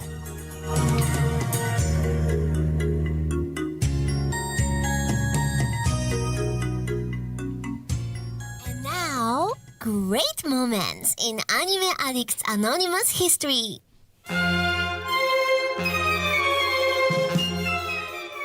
It's a rough life with Chi-Chi, okay? I'm actually going to put this one on Goku mostly. I mean, Goku, he's never there. Chi-Chi she's getting lonely, all in that little tiny house that's in the middle of nowhere. There's no neighbors. She's getting lonely. Suddenly, like, the mailman's starting to look good. She's like, the mailman. The mailman came by. I'm all alone. The pool boy, he's looking good. And to make matters worse, Gohan and Goten absolutely take after Goku. Like, they look exactly like Goku. They don't look like Chi-Chi at all. His seed is so strong. He's so alien that it just takes over. They look like Goku. They fight. All they want to do is fight. They're always wearing orange. Pretty soon she's got like PTSD. She's all like, oh my god, orange. She hates Halloween. She's just oh my god. And before you know it, it's like Goku comes home. He hasn't been home in like 5 years. He comes home. She's not there, and there's just like divorce papers on the table. Damn it! If only I could read, I would know what these papers mean. He can't read it. He's got to go ask Piccolo. He's like, oh, Goku, this is not good. Korin like comes down. He's like, Goku, you can always live on Korin's lookout. With Yajirobe, that's when you know you've hit rock bottom. You're like hanging out with Yajirobe. Welcome back to the podcast. In Gundam Gquuuuuux, what is the term for an interdimensional rift caused by instability in resonance between two alpha psychomus? If that's not technobabble, gobbledygook pseudoscience, I don't know what it is. A Zeknova. Mm-hmm. Yes. Alluded to earlier. Go ahead. Yes. No, that's it. What were you going to say? Oh, I was going to refer to the lead back in about Goku's seed. I saw a really funny family tree that AI tried to do, posted on Facebook, and it said that Goku and Chi-Chi had Gohan, but then Chi-Chi and Gohan had Goten? Oh, well, he is kind of an idiot. That's pretty funny. Wow. Yeah, he does seem a little inbred, doesn't he? He's like the dumbest character in the whole show. All right. I'm going to do some mailbags, and while we answer this mailbag, I'm going to pull in one of the people waiting in the waiting room so we can talk to them. Yeah. And we'll see what they have to say about the mailbag. It's time for an almighty anime mailbag. Anime. Mailbag. All right. So this first mailbag comes from Insomniac. Hello, hosts. I recently went down a Steve Bloom rabbit hole on the internet, and I found some information I wasn't aware of before. I discovered that he was the voice of Amon, the main villain in the first season of The Legend of Korra. I was always impressed with how fantastically he was voiced, and now I know why. So Mitsugi, is there any chance that knowing this might spark your interest enough to make you want to give Korra a chance? And the answer is... How about no? There you go. Just so you know, it's pronounced Amon. Whatever. Amon. It is Amon. Sorry, it's not the apocalypse of whatever. How about you guys? What do you think about this? I've watched Legend of Korra. It's fine. It's just fine? I like Avatar better. I think Korra is a little bit too Korra could have been great, but it just wasn't. I Well, see. Andrew agrees. Sorry, Andrew. I didn't even see what you It's wrote. okay. I was gonna say I basically wrote the same thing. I think it was a good show that unfortunately a few things got in its way, and I'm not just talking about Nickelodeon. I think some of its creators probably got in its way as well. But I think it's a great show. A good show, not a great show. And it had a lot of potential, and it did open up the world a little bit. But I think also it felt like I think the disconnected nature in some ways really did hurt the show in the grand scheme of things. But it's a solid watch, I would say. It's not a bad watch, and it's not like it's too long either. So, All right, It's been on my to-do list for a while. I need to watch that. Well, indeed. Let's pull in welcoming Slate D. Biggs to the chat. Yes, indeed. And here come the children. There we go. Slate, can you hear me? Sure can. I sure can. I'm going to read this next mailbag, and I want you to answer it with us. How about that? I got you. Dustin writes, Konnichiwa, minasan. I just want to say I love your podcast and the addition of all the hosts. You guys are hontou ni kakkoi. Mitsugi never stop singing Dangerous. It's a Violence of the Flame, I believe. One of my favorite things ever. As for my question, what are your standout anime? The ones that come to mind when you think about the greatest anime you've ever seen. My example would be Violet Evergarden. Thank you so much and love you all. Slate D. Biggs, very valued guest of the podcast here today and probably an epic badass. What are your anime that come to mind when you think of the greatest anime that you've seen? Big one for me when I was growing up was Beck Mongolian Chop Squad. Oh shit! Wow, were you made to hit in America? Yeah, were you? Yep, I was made to hit in America, baby. Around the time I was getting into playing music, and just for me that was big. I would also say Yu Yu Hakusho, probably like Anohana. These are some good picks. Yeah, you're a man of taste, Slate D. Yeah, Biggs. we're gonna throw some spaghetti at the wall. We got a little bit of everything. So Slate D. Biggs stands for Slate Dick Big. Big Dick. Yeah. I like that. It's pretty good. It's kind of more of a One Piece reference, but okay, fine. It could be both. The One Piece way. It could be both. So, thanks for calling in. How long have you been listening to the podcast? Do you have any particular favorite moments or anything you want to discuss? Earlier, I had actually went and looked what was the first episode that I ever listened to, and it was one of the December episodes of 2020. I didn't think it'd been that long. I was like, yeah, I've been listening for a couple of years. 5 years? Half a decade, my friend. Oh, man. It's insanity, but I was just kind of more of a passive listener for a while, and then recently I've been jumping in on the anime clubs because I don't have anyone in my regular life to chat anime with or watch it with. So it's been nice to be a part of a small community, which, I would highly encourage people to get in on the anime club. Nice. We're doing a watch party for Ghost Stories on the next one. It's going to be really fucking fun. Dub? Yes. Oh, fuck, bro. What other way to do it? I was really trying hard to pitch, like, we need to watch Garzy's Wing together. Oh, my God. It didn't happen. It didn't happen. Maybe the worst... Man. That's maybe the worst dub that's ever been done. Garzy's Wing. That's really bad. Which makes it good. Oh, I don't know. The second episode of MD Geist is pretty bad. That's pretty bad, too. Not as bad as Resident Evil 1.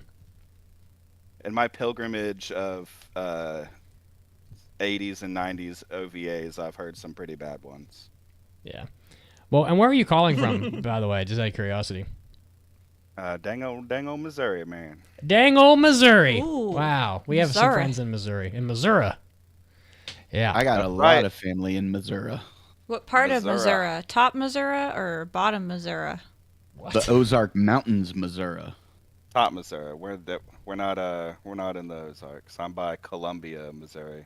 Oh, nice, one of our really good college friends. Town. One of our really good friends is from Columbia, Missouri. We used to hike and camp with her and get real messed up around the fire. Yes, indeed. I don't remember a single one of those events. Oh my god. As one does. Yeah. All right. Awesome.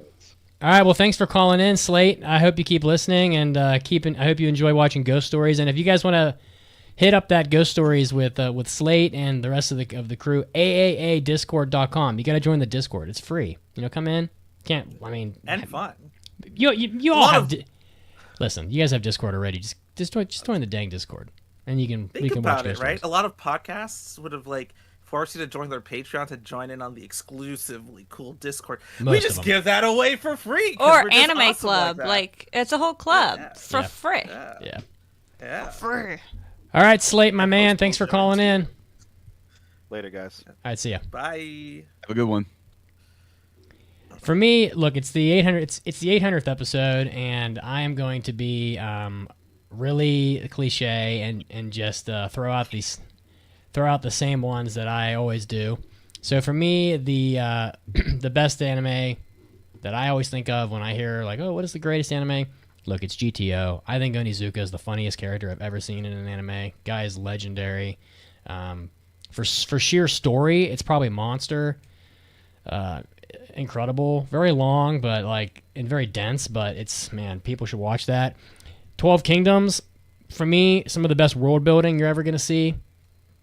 The funniest anime I've ever seen is Golden Boy. Sorry, I'll say it again 100 times. Golden Boy is the funniest.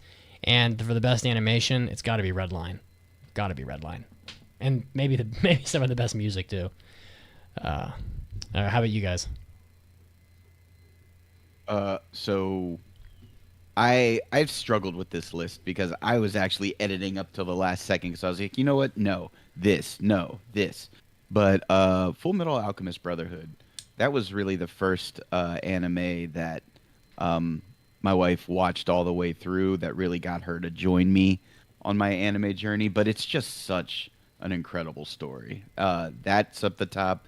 If you like a good space opera, you got to go with Macross, or in the 80s in America, Robotech. Oh. Yeah. I love that. I think it's Hunter, so Hunter. funny. They named everything terribly. Is it terrible though? Robotech. I mean, it's not so bad. I mean, it's not terrible, but Rick Voltron, Hunter. yeah, Rick. You think Voltron was Beast Force Go Lion? That was technically an anime.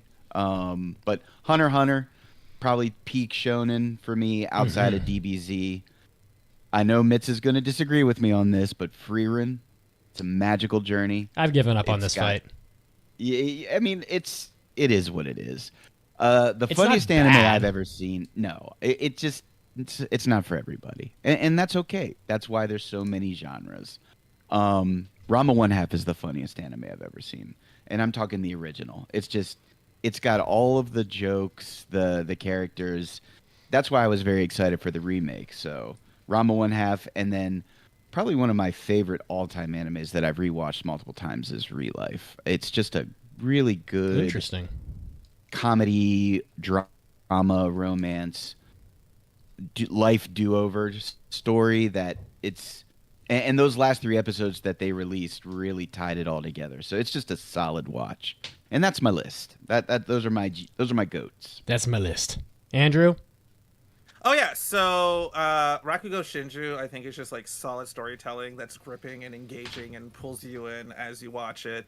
I thought I would be this when I read the concept. I'm like, okay, this seems like a dumb thing, and then when they went and did, it's mostly a story told in the past, and you kind of go, oh, I didn't think I was gonna be here for this, but you really drew me in. Things that I also love are Kids on the Slope. Sakamichi no Apollon is a really great period piece in music and in anime, which is a really fun story with some great music. It's our good old boy Watanabe and Kana and our Yoko Kanno, who I saw conduct this year earlier this year in March in New York, which was really awesome.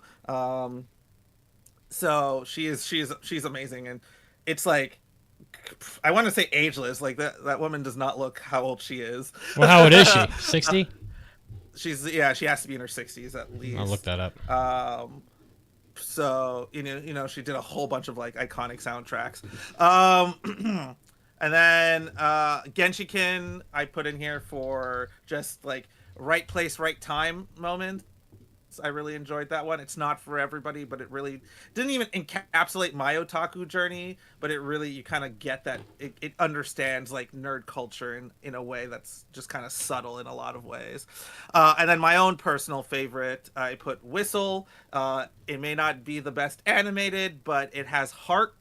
It has a lot of heart, and it has gumption, and I fuck with that. Gumption. And then the easiest rec I can ever give anybody is Cowboy Bebop, as like a go-to show as well. So yeah. Well, I'm also a big fan of Whistle, so it's a great, very good for all ages. Has a lot of heart, like you said. Soccer anime, gotta love it. So, and how about you, Pancake? Perfect Blue. I gotta throw that one out there, per usual. I'd have to say, Otaku took one of mine, Full Metal Alchemist Brotherhood. Well, I mean, a lot of these are gonna be repeats. One that is personally, I guess, greatest of all time, impactful for me would be Clannad, because every time I think about that, I think about laying on the couch in the basement with my little brother watching that and crying together when we got to After Story. The Fruits Basket remake. I think Naruto was really, really impactful and meaningful to me. And Akira. And I guess I'll have to throw in Spirited Away, because I think that was the first Miyazaki movie I saw as a child. So, there we go. All right. Well, thanks for the mailbags. If you want to submit mailbags, AAAPodcast.com/mailbag. Believe it or not. And there's a lot more there besides the mailbags. So we could do Shark Tanks, we got topic requests, hentai mailbags. There's all sorts of stuff, so check it out. Oh boy, Andrew, are you excited? It's your time to shine. It's your time. Play the music drop. To see the Kita. Are your loins tingling? Obviously. Play the music drop. Oh, is it you looking for the Gundam song? Yeah. Oh shit. You literally asked me to do this. Oh my god, bro. I gotta find it now. How are you not ready, Mitz? I forgot. Oh, I need to delete it. Jeez. Oh my god, what is that? What is wrong with you? Oh my god. Boo this man. Okay, all right. I'll find it, okay? I'll find it. Doesn't matter, I don't need it. Moe agare, no, wait a second. I got it. Gandamu. I'm gonna make you do it again. Kimi yo hashire. Mada ikari ni moeru. Yeah. Toshi ga aru nara. Kyoi da teki wo uteyo. Seki yo. Ikari o butsukeru Gandamu Ido senshi Gandamu. Very nice. So I think that was better. I think that was better than having the music, honestly. I'll add the music in post, don't worry. No, I think it was perfect. Superior. Oh, you don't want the music? Vastly superior. We don't want the music now? We don't want the song? I had a question, though. Yes. As we start this that was wonderful, by the way. Thank you. Yeah, it was great. That made me really happy. Yeah, that was spectacular. That was great. Now, did you read the Japanese or did off of something, or do you have it memorized? I kind of have. I read part of it, but I do technically have that entire first part memorized to some extent. Gotcha. Yeah, but I know I wasn't saying some of those words correctly. The second part is where I get a little bit mixed up because it all sounds the same. It's like fucking late 70s Japanese, boy shonen stuff. So it's like it kind of all sounds. I'm like, which verse do I do next? But I basically know that song off by heart to the most part. I think I sang it in Japan basically from memory. You're getting some props from the chatters, so yeah. good stuff. So my question is, so it's Gundam. Mm-hmm. Do they just add the mu at the end, like Gandamu, Saikamu, to sound They don't have Japanese? No. Yes. Okay. But no, it's not to sound Japanese. It's because they are Japanese pancake. Well, they add it's like you could just say Gundam. Like you don't gotta go Gandamu. But you studied enough Japanese to know that they don't have just an M to end a word. Yeah, they don't have consonantal endings. Somewhat. All they have is an N. You can do an and you can do an but it's usually followed by a P or a B in their language. So, yeah. Again, also this is late 70s mecha, so they're a little bit more expressive. Now a lot of people do say Gundam. Gundam. So. Yeah. All right, everybody. You're gonna leave and this. you would have thought. Yeah, don't worry. Welcome to the Andrew Show, featuring the rest of the hosts of the AA podcast. Okay, so you all may have thought that was completely non sequitur there, but it actually will play a lot into what we're going to talk about today. And today we are reviewing the anime Mobile Suit Gundam Gquuuuuux, or Kido Senshi Gquuuuuux. I remember before this came out that everyone wasn't sure how it was going to be pronounced, but in the first episode, they basically explain it to you. So this is not on Crunchyroll. It's on Amazon Prime, if I'm not mistaken. Prime. Yeah, I couldn't find the link to Amazon Prime, so I just forgot to remove it on the document. And essentially, this is directed by Kazuya Tsurumaki. I forgot to look up what other things he's done. But he's done. I think he's done a lot of things. He's done some storyboarding, some episode directing on a lot of anime, some of it being Evangelion. This is produced in a collaboration between Studio Sunrise and Studio Kara. So you'll see a lot of the people who worked on this, like Hideaki Anno also worked on this, are from that Evangelion world for the most part as well. And I think Anno wrote the first / maybe second episode of the show as well, or had something to do with it. This is an original material. It is an alternate universe Gundam show as well, and most of those are original. And this originally came out as a 3-episode movie, which were the first 3 episodes, and then it launched the show just a little bit afterwards. My synopsis I came up with based off of my own. This is from my head, and I'm not great at writing synopsises. But it's been 5 years since the One-Year War.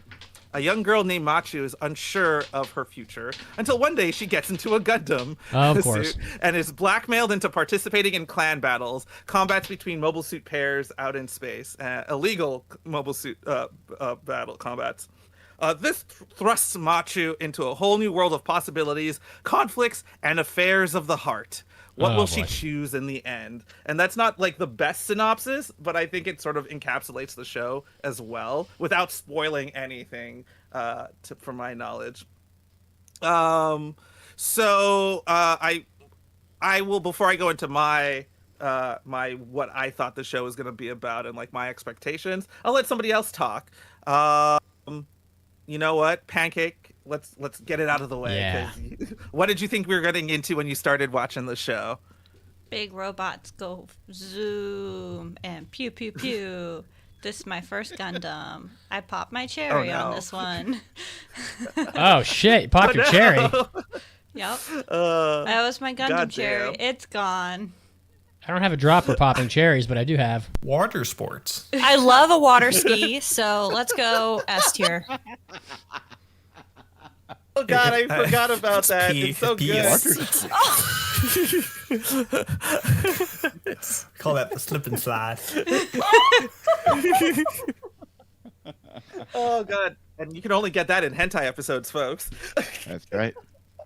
That wasn't even a hentai episode. Well, maybe yeah, it was. It was me, Andrew, and Mason. Episode, see, I'm blurring. You can't leave me, Mason, and Andrew alone together. It gets crazy. Well, we should just do that a lot then. Yeah. Oh God. Mitz, what were your expectations going into the show as well? Well, I'm not totally ignorant on Gundam. A little bit ignorant, but not totally. I've seen maybe 6 Gundam shows prior to this one. I can't remember their names though. Let's see. I've seen I've seen the In the original. pocket. I saw the original, but I saw it in the 3-movie format. I saw the optimal format. Yes. I saw 8th MS Team, which I think Solid. was next. I saw, or maybe not next. I don't know. I saw War in the Pocket, which is my favorite. Mm-hmm. I've seen. It's a really good one. I've seen the Build Fighters shows. I feel like there's at least 2 more in there, but anyway. So I don't know. I knew it was supposed to be some kind of a retelling of a prior Gundam series. I don't think I knew which one though, because I have some friends that had seen this and they were talking about it and they were like, just wait till you see the ending or something. I was like, okay, I don't know what that means exactly, but yeah, I don't know. I expected it to be, Gundam nowadays is a lot of like little girls piloting mechs, and it's not really my preference, but I already knew there was a little girl with extremely weird looking hair in this show. And so I was like, okay, I'm pretty much, but deep down I was hoping for more of like tactical military stuff. That's really what I like. Anyway, that's what I was. Yeah. Nice. Otaku?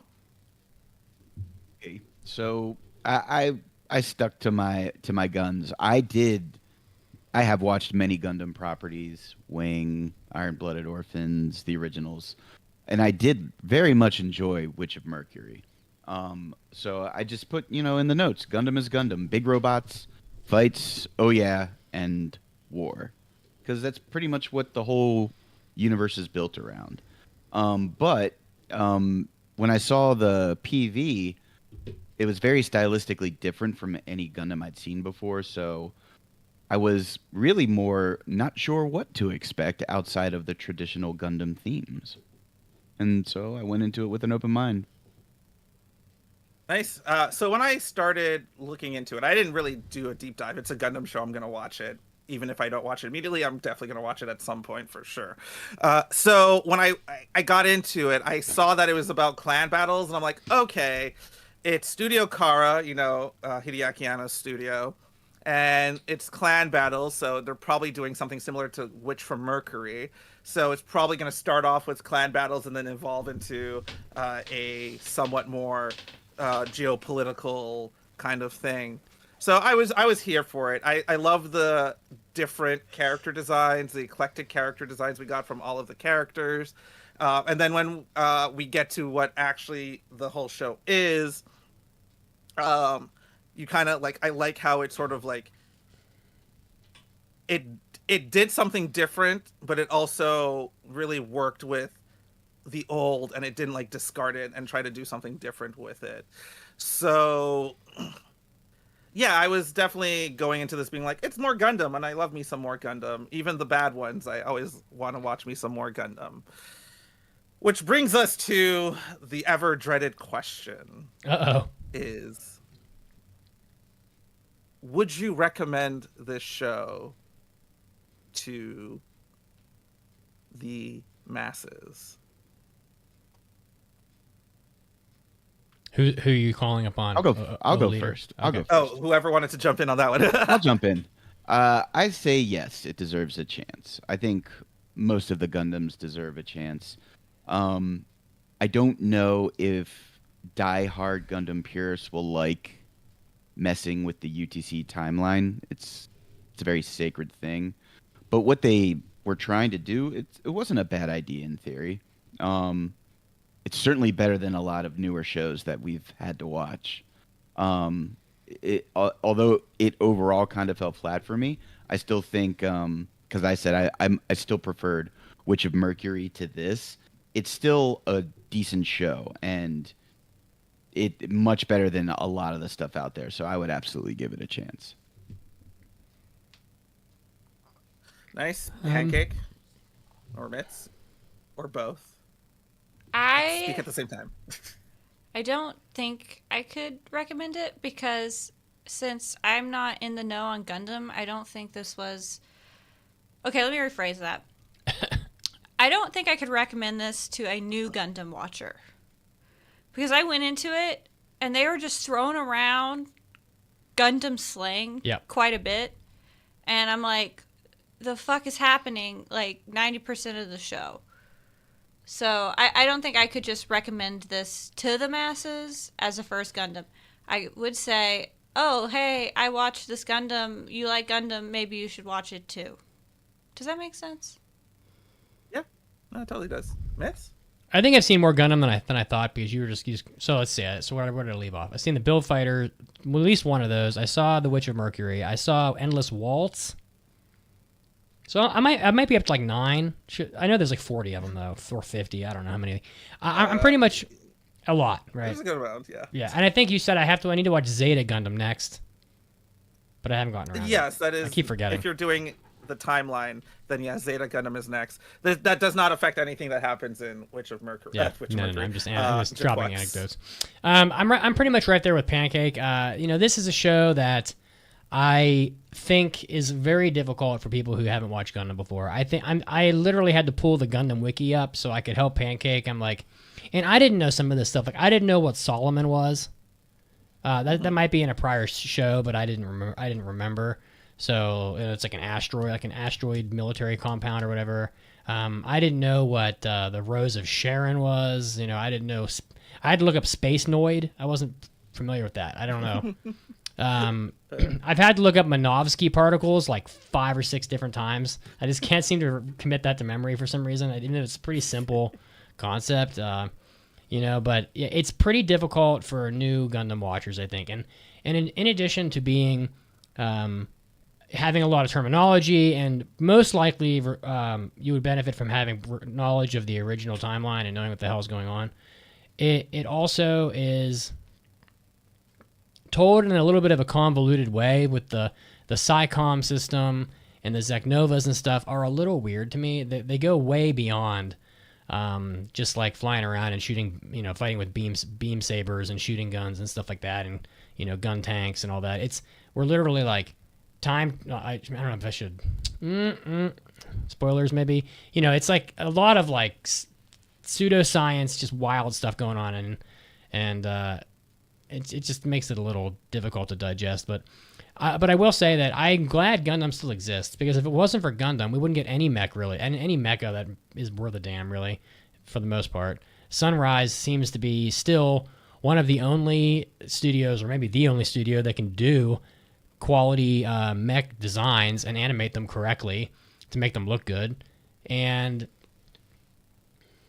so I'm glad it's happening. I would like to see Gundam pull back from the one. So to me, this anime was a little bit of the 10,000 feet view as opposed to down on the ground. And what I mean by that is I enjoy War in the Pocket more than any other Gundam show I've seen. Well, probably because it's one of the best ones flat out, but in terms of like the narrative, but also it's like a microscope level focus of a conflict in a greater war, and it's easier to understand and appreciate what is happening, as opposed to having a very thinly told, like this show is 12 episodes, but there's so much shit going on, and it's like, and they're trying to cover a lot, and to me that's just way too high level. I'd almost rather if this show was like literally just about Char going in and finding the Gundam, and like that's the 12 episodes, and they take their time with it, and there's like a military campaign where they have some urban warfare, and they end up destroying the whole city while they're fighting in the streets and shit like that. And then I like the more small scale microscopic stuff, so because there's so much going on in these wars that are probably happening simultaneously. It'd be nice to get a little bit more of like just little snapshots of things that are happening. Rather than studying the Civil War of American history, we're studying showing just the Battle of Gettysburg. That's kind of like what I'm trying to say. And I don't think we got a whole lot of that in this, and I was confused for quite a bit of this. And as I said, I guess encroaching upon like 10 Gundam shows. But it's still not good enough. But all in all, I think it was fine. Yeah. Oh no, fair enough. I would say that. So I think you would probably enjoy more the Netflix Gundam show that we reviewed way back when on the podcast, Gundam Requiem for Vengeance, which is actually more of that ground level during the 1 year war, follows Zeon, but like very much like I've seen most of that. People. I watched about half of it. And other than like, animation problems, I think it follows very much that. And Gundam still does that. It's just that they relegate it to a lot of different things. A lot of their main shows are aiming for a more general audience now, and we are. Yeah. And remember, like the original Gundam is in some ways as one of the earliest and probably one of the most one of the godfathers of the real robot genre, which was predominantly just a super robot genre at the time, is a critique of essentially growing up in post-war Japan. And as we've moved past timeline, like as more of those people who existed in really more post-World War II Japan have basically gotten old and died out, and a lot of people are second or third generation from that, it entered definitely a more pacifist tone, but it seems like they're trying to get back to that more war-y root of it. But it's kind of hard to say. There are some really good shows out there. You should check out Iron-Blooded Orphans. I think somebody in chat also mentioned that. I think Slightly Biggs mentioned that in chat. That's a good starting point. If I'd known that this was going to be your first Gundam Pancake, I would have said no, this shouldn't be your first Gundam. Is this really your first Gundam?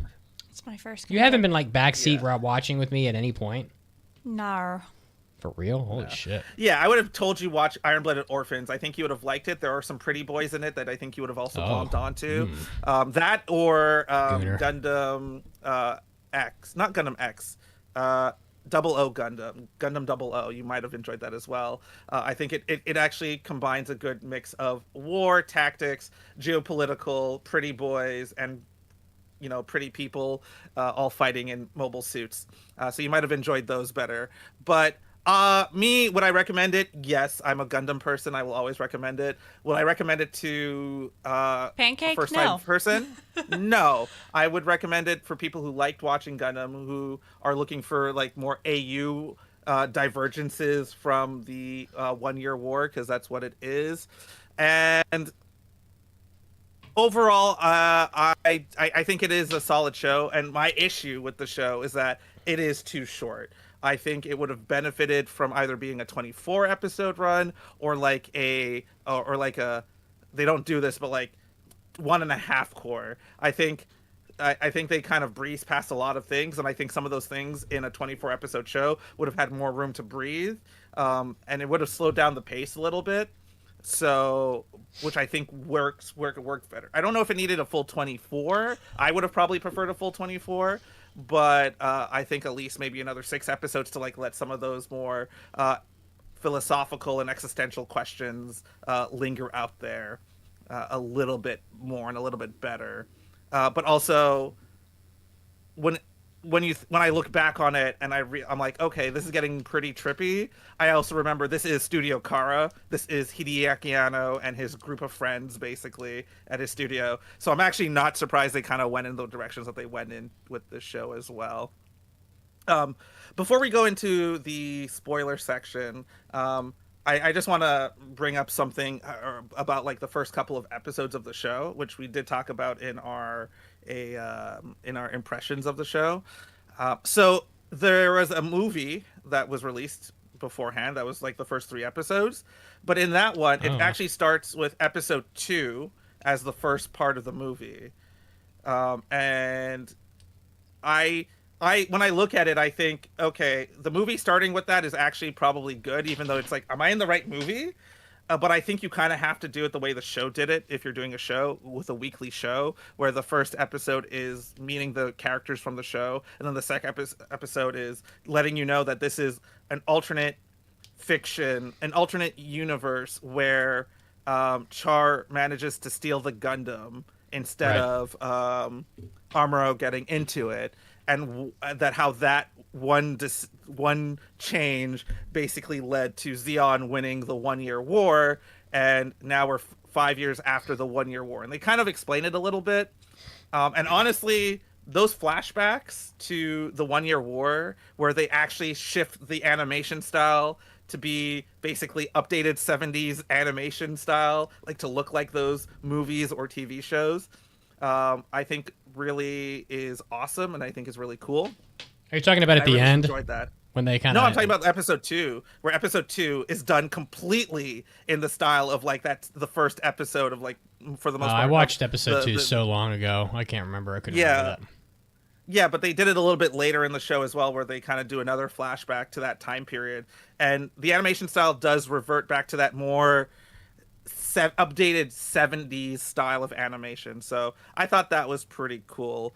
Were there any non-spoilery things you guys would like to talk about before we go into the spoiler section? Yeah, I think there's some. I just had a weird. I don't like how the new characters looked with the older characters. It was a little jarring for me. She doesn't like looking at Cassilia or whatever, Cecilia, next to like Machu. She's like, these character designs don't look the same. Is that what you mean? Yeah, they're not supposed to. I know they're not supposed to, but it was just kind of jarring because it's like they're totally different animation styles. And I was like, and I guess maybe that's because they're like new types or whatever. No, it's because Cassilia is from the original show, the original Gundam show. Yeah. And so a lot of the characters from the original Gundam show are designed like their original Gundam characters. So you get that with Chalia, Bull, Cassilia, Giran, Char. They all look like their old school, their, like 70s counterparts. Where the new characters follow the more Studio Kara, like edgy, colored, super crazy colored hair, all that kind of. And their silliness. their eye styles aren't even the same. It's like these girls have like bug eyes, and then Cassilia's got like some normal ass eyeballs. I'm like, you sitting across the table from an alien, girlfriend. Yeah. Well, yeah, literally, kind of. Yeah, I mean. But that was my thing that I noticed. I was also going to say I wasn't crazy about how they animated some of the Gundams. Like it looks like they drew them, at least in this universe, to be kind of leaner. I prefer my Gundams to be big and bulky and powerful looking things. It's like just, your men. I don't know, the aesthetic of the Gundams with some of the CGI and the neon overglow for some of the stuff was not my favorite. Does it completely ruin the show for me? No. It was just stylistically there were some choices made that I was not the biggest fan of. Stylistically, since this was Hideaki Anno is involved in this, I guess to some extent, definitely some Eva references in here, for sure. Like there was a couple shots. First of all, there were some mobile suits in here that looked like Eva's, and there were also some shots of when they bring in the third pilot and they're standing on the bridge in front of the mobile suit's head. It looked exactly like episode 1 of Eva, when they bring Shinji down and they're standing in front of Eva Unit 1 and he's all like, "Oh, what do I do?" and all this shit. I was like, this is fucking colored the same. Yeah, it's like this is absolutely a throwback to Eva, and that's probably fine, but Eva. Yeah, Eva was probably influenced by Gundam, and now they're doing a throwback to Eva, which is a throwback to Gundam. It's coming back around like in a circle. I mean, this is Hideaki Anno is basically using Studio Kara and all of his other production companies as a way to go back and essentially remake all of the things from his childhood in his image. When you think back on it, right? He did, Shin Godzilla, Shin Ultraman. I don't think he did Shin Kamen Rider, but it wouldn't surprise me if he had a hand in that. But what I think is actually, so yeah, I kind of agree with Otaku. One of the only things I did was not the biggest fan of, but I came around enough on, was the mobile suit design for at least like the main Gundam units, because they felt very not traditional Gundam. But they are, and it wasn't that they were incapable of it, and it makes sense when we get to the quote unquote spoiler of the show why they are the way that they are, because it's not that they are incapable of doing the old design, because we literally saw them sort of do it in the flashbacks and whatnot. So, but they were interesting. I did not love these. Like this wouldn't even crack my top like 100 favorite Gundam designs, to be honest. It would be pretty low on there. I think it would get some points for being unique, but I think you can be unique and still retain a lot more aspects of the Gundam nature. And some of it is like, there is like a semi blockiness that is required to it, personally. But otherwise, I think a lot of the mobile suit design in this was actually pretty solid outside of the main Gundams. But I think I'm a little bit more critical of Gundam design personally. I didn't like some of the character designs, the new ones. Not my thing. The Machu, her design is terrible. I don't know what they were thinking, but yeah. Anyway, that was like a big mistake. I don't know why they did that. I do think the opening was pretty good. I like the opening to this show. It was pretty nice. Oh yeah, it's definitely listenable for sure. Yeah, and I don't know how the group feels about this, but episodes 3 through like 5 or 6 is very heavily focused on the like underground sport. There's like 3 or 4 different fights between like teams. You know, they got like the Pomeranians, they called them, and they're doing like the battles and they're fighting. I feel like, now, so you guys might disagree, but like Andrew, you were talking about how you wish it was a little longer. I almost feel like they wasted some time here. Like maybe they should have pulled that out and spent more time on like the war and filling that in a little more. Because I don't really know why we needed to watch like random fights between like, you know, junkyard mech teams. Like to me that was for the new audience, and I don't think it was a good use of time. I don't know what you guys think. I think it could have been good if they only focused on that. If the show was underground Gundam fights. They did that. That's what Gundam Build Fighters is, pretty much. Well, it would have. I haven't seen any other ones. I'm just saying that it just seemed like there was too much they tried to fit in, and that was kind of like glossed over almost and like pointless to bring in some of those characters and have that build up, and then they were like, okay, now we're gonna go here. But I would have liked it better if it was just the like tournament stuff. So, see, they kind of did that in Witch of Mercury, where it was a lot of tournament stuff and a lot of stuff in between. And I think the problem with Witch of Mercury is that it takes too long to involve any geopolitics. And then when it does, it doesn't actually affect that much in the grand scheme of things, funny enough. And I think here, what they do is that I think they gloss over that part. But there is so much geopolitics, which is why I think if you extend it a little bit more to like the 24 episodes, you get, and I know Mitz would have hated this because it would have been like probably like the first 8 episodes are just about the clan battles with like all of this undercurrent geopolitics stuff happening, but with also more character moments. But it also like make a lot of the more character moments hit a little bit more because you will have spent more time with the characters and you understand where their motivations are. And I think some of why it feels useless or perfunctory is that the characters, you don't spend enough time with the characters, but their emotions evolve because there's a lot of time jumps. Like a couple of like weeks or months or like a bunch of days pass, and you don't understand why characters have the emotions that they have, but their emotions all make sense even when you take into account like their age range, how much time has passed, and all that stuff. It's just that us as viewers don't spend nearly enough time to get to that same level with them. So the moments may not hit as hard as they should, which makes everything else at the beginning seem unnecessary. And so that's why I think that it's too short in that regard.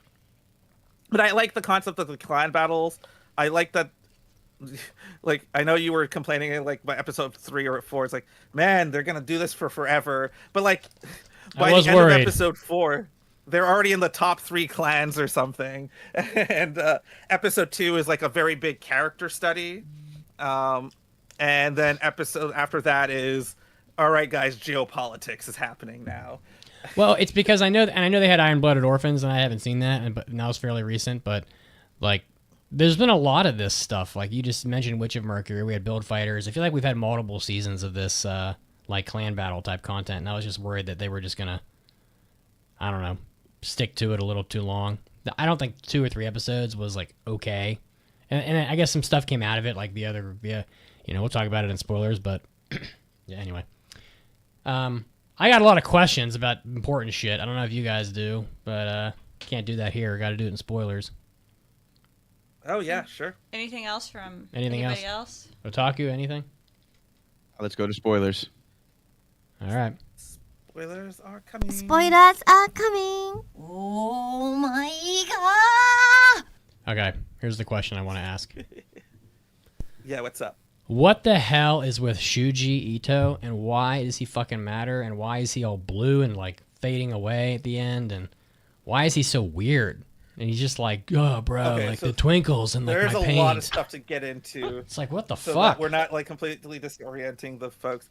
Okay, so this is, and like we'll just go into a little bit more. So this is an alternate universe created by a change in the original Gundam anime, where instead of Lala soon dying during that whole conflict, Char actually dies in that conflict, and she has a mental breakdown and tries to create many universes one after the other, trying to find a world where Char survives, because, you know, as you find out in the original Gundam show, that she falls for Amuro because they have the more intense emotional connection, but Char's the one that saved her, and so she will forever like be devoted to him.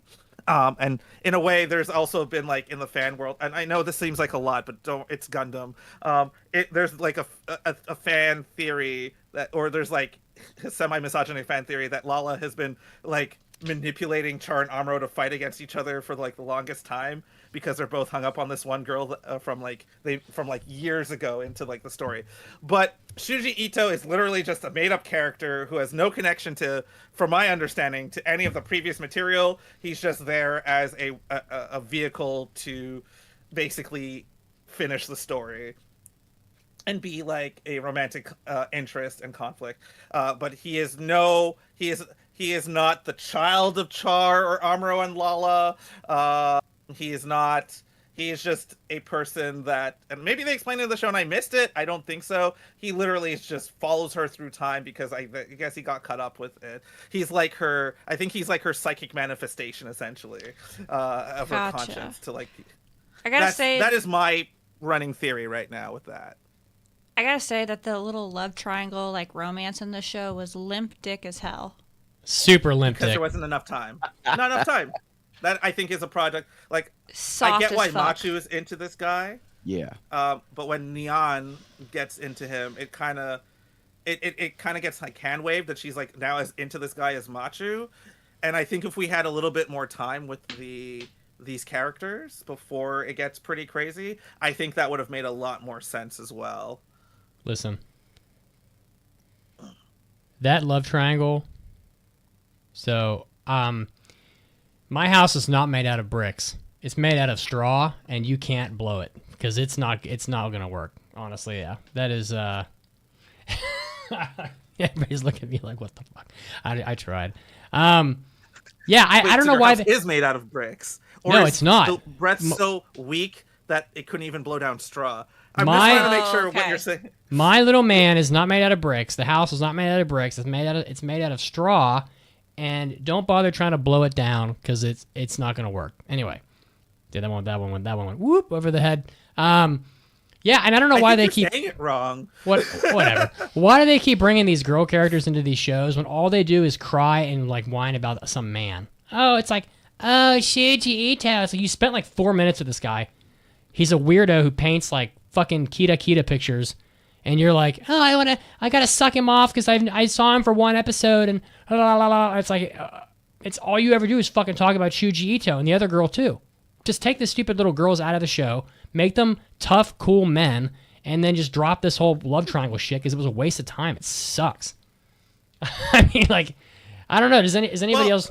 It's just like how in like. Well, so I think it works. Like I said, it's not enough time. I think the issue also is that because a lot of it is so quick, it doesn't feel earned.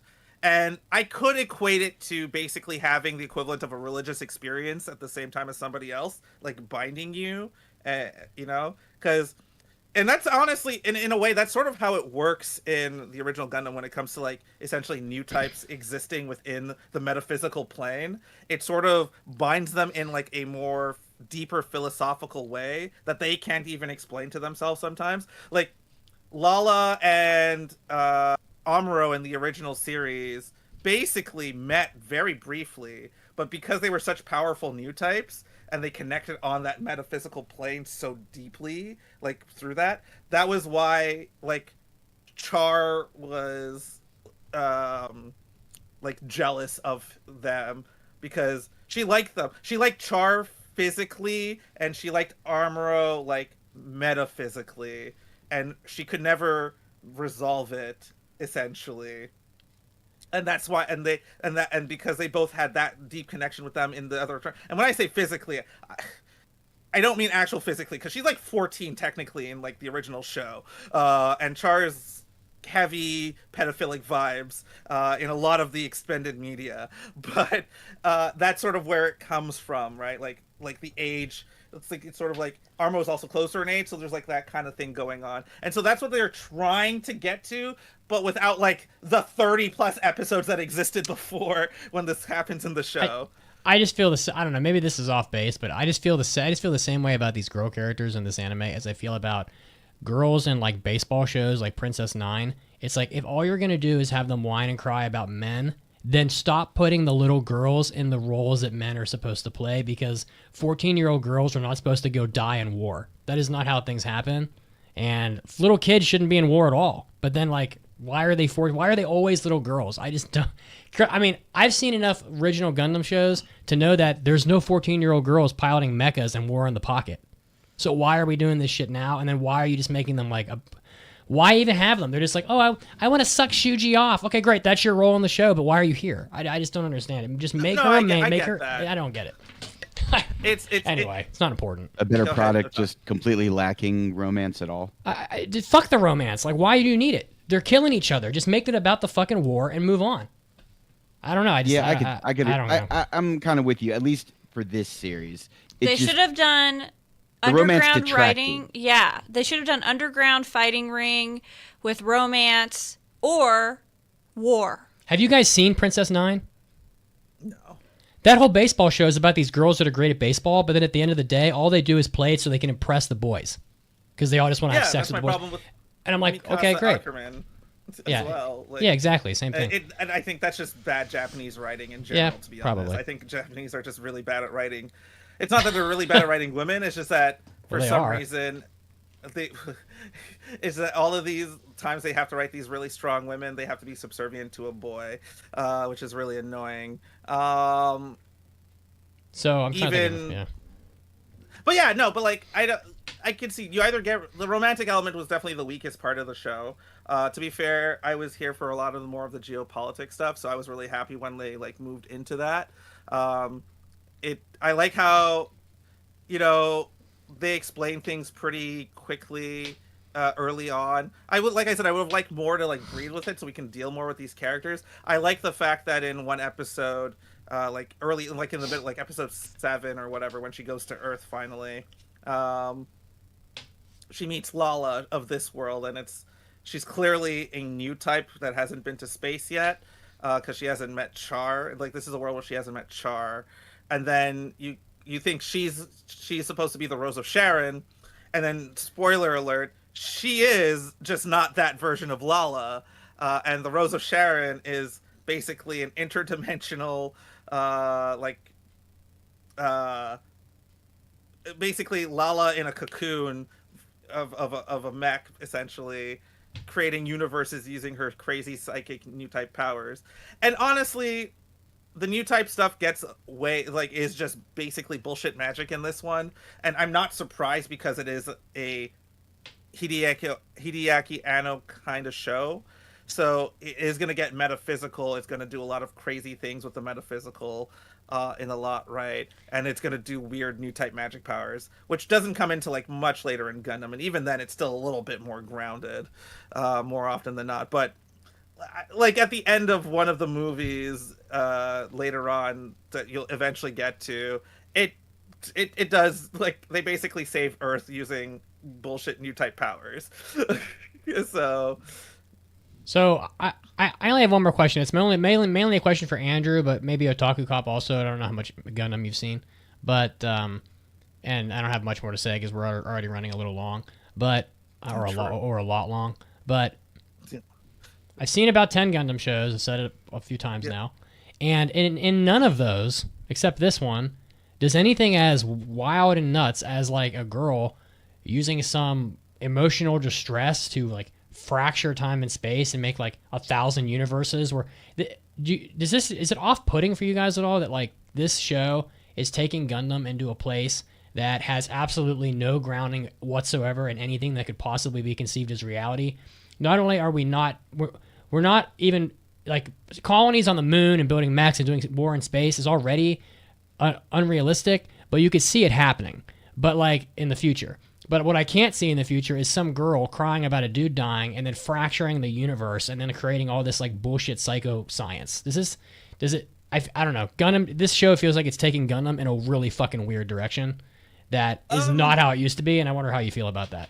Or maybe I'm wrong. You can go ahead, Otaki, if you want to go first.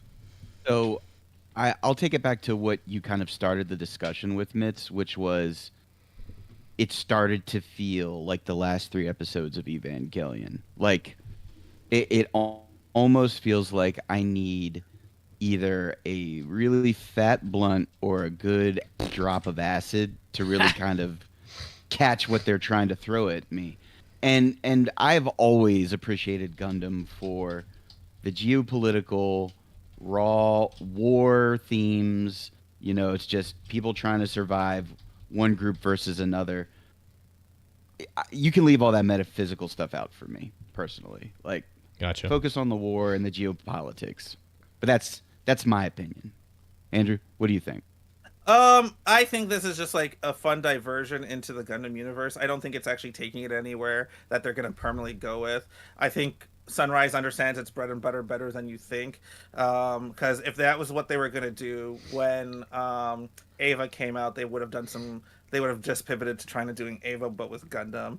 That's what they may have done maybe like 30 years later, but I think the fact that this is not a Sunrise specific one, but it's a co-pro and it's basically Studio Kara doing it in conjunction with Sunrise, I think makes it like this is probably the next Gundam series is probably going to be something different. They probably are going to go back to some sort of basics. They're especially on the 50. Japan likes to really do the big stuff on the 10 anniversaries and not the 5 anniversaries. It seems like so on the 50th anniversary they're probably going to go back to like a more original thing. And unfortunately, like some of the stuff that you do want, it is being made. It's just taking forever to make it, right? But Gundam has always sort of gone to these, like, once especially new types get involved, it does get pretty magical. Like, you look at Victory Gundam, some pretty magic shit happens with the new type powers in that one. Not like multiverse creating levels of new type powers, but it gets pretty magical at some points. And the same thing, anytime, like... I like it when Gundam goes into some new directions, but they don't always stick. Essentially, in the Gundam 00 universe, in the movie, like way later, aliens are introduced into the Gundam canon, which has never existed before. But it's not like aliens have existed in Gundam since either. So I'm not worried about this like irrevocably damaging Gundam. I think it's just more like new types are weird. New types have always been weird. New types are basically magic in the Gundam universe. I don't like forever it. Will be. Yeah, and I think the next show, if it probably won't involve new types. You only see this when it involves new types, really. But like a lot of the other Gundam shows are probably not going to. So the reason why I know I said I only had one more comment, but I lied. The reason why I don't like it is because like if I can have a whole series where something happens and then they just insert some bullshit magic that makes everything not matter, then like what is the point? Like, it's like, we're having a battle, and then like, in the middle of the battle, I had like a psychic thing, and like I destroyed it is just like anything can happen, and it puts no grounding whatsoever, or substance or meaning into anything that happens. If I can just have a psychic thing that fractures the universe, kills all the enemies, and then reinvents time or some bullshit, like it just doesn't.